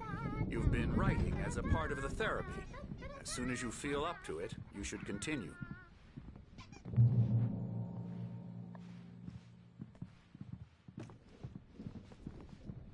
My rheumatism's killing me. There's a storm coming. Oh, what a storm. I hope it wipes this place off the face of the earth. And these two are the Anderson brothers, Odin and Thor.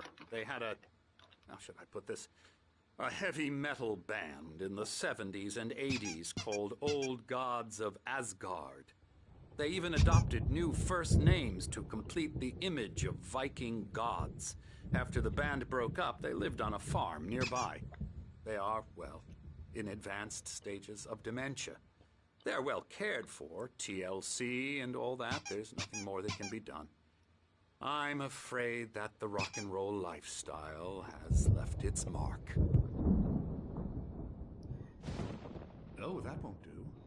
I'm so sorry to cut this short for now, Alan. The power has been acting up. I'd better go check on it. We'll continue this soon. Meanwhile, when you feel up to it, return to your room and try to write. It really is for the best. Don't you think? I'd like to bash his head in with a hammer. Oh, he'd love to fish out our secrets, but he has no clue. He's not crazy enough. Not crazy like us, Sonny. Yeah! Being crazy's a requirement, Sonny. Who else could understand the world when it's like this? It takes crazy to know crazy. That's the sanest thing I've heard in a while. Say, you You're all right, Tom. Hey, we like him, don't we, bro? He's got to go to the farm. The Anderson Farm. Valhalla! We wrote it all down, lest we'd forget. A crash course. All you need to know to get your head right. You need to find the message. Here, Sonny, here's something for you. Gave me a rash, but I kept it safe from these bastards. My head was clearing up, or according to Hartman, I was sinking back into the fantasy. I was convinced he was lying to me about everything. Crazy or not, the Andersons made more sense.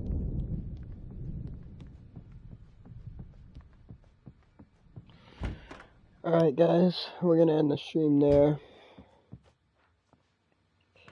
I gotta get ready for work. I'm gonna work this morning shift. And then hopefully be back and have enough energy to stream this afternoon. So then guys, thank you so much for watching. Peace out. I hope to catch you guys on the next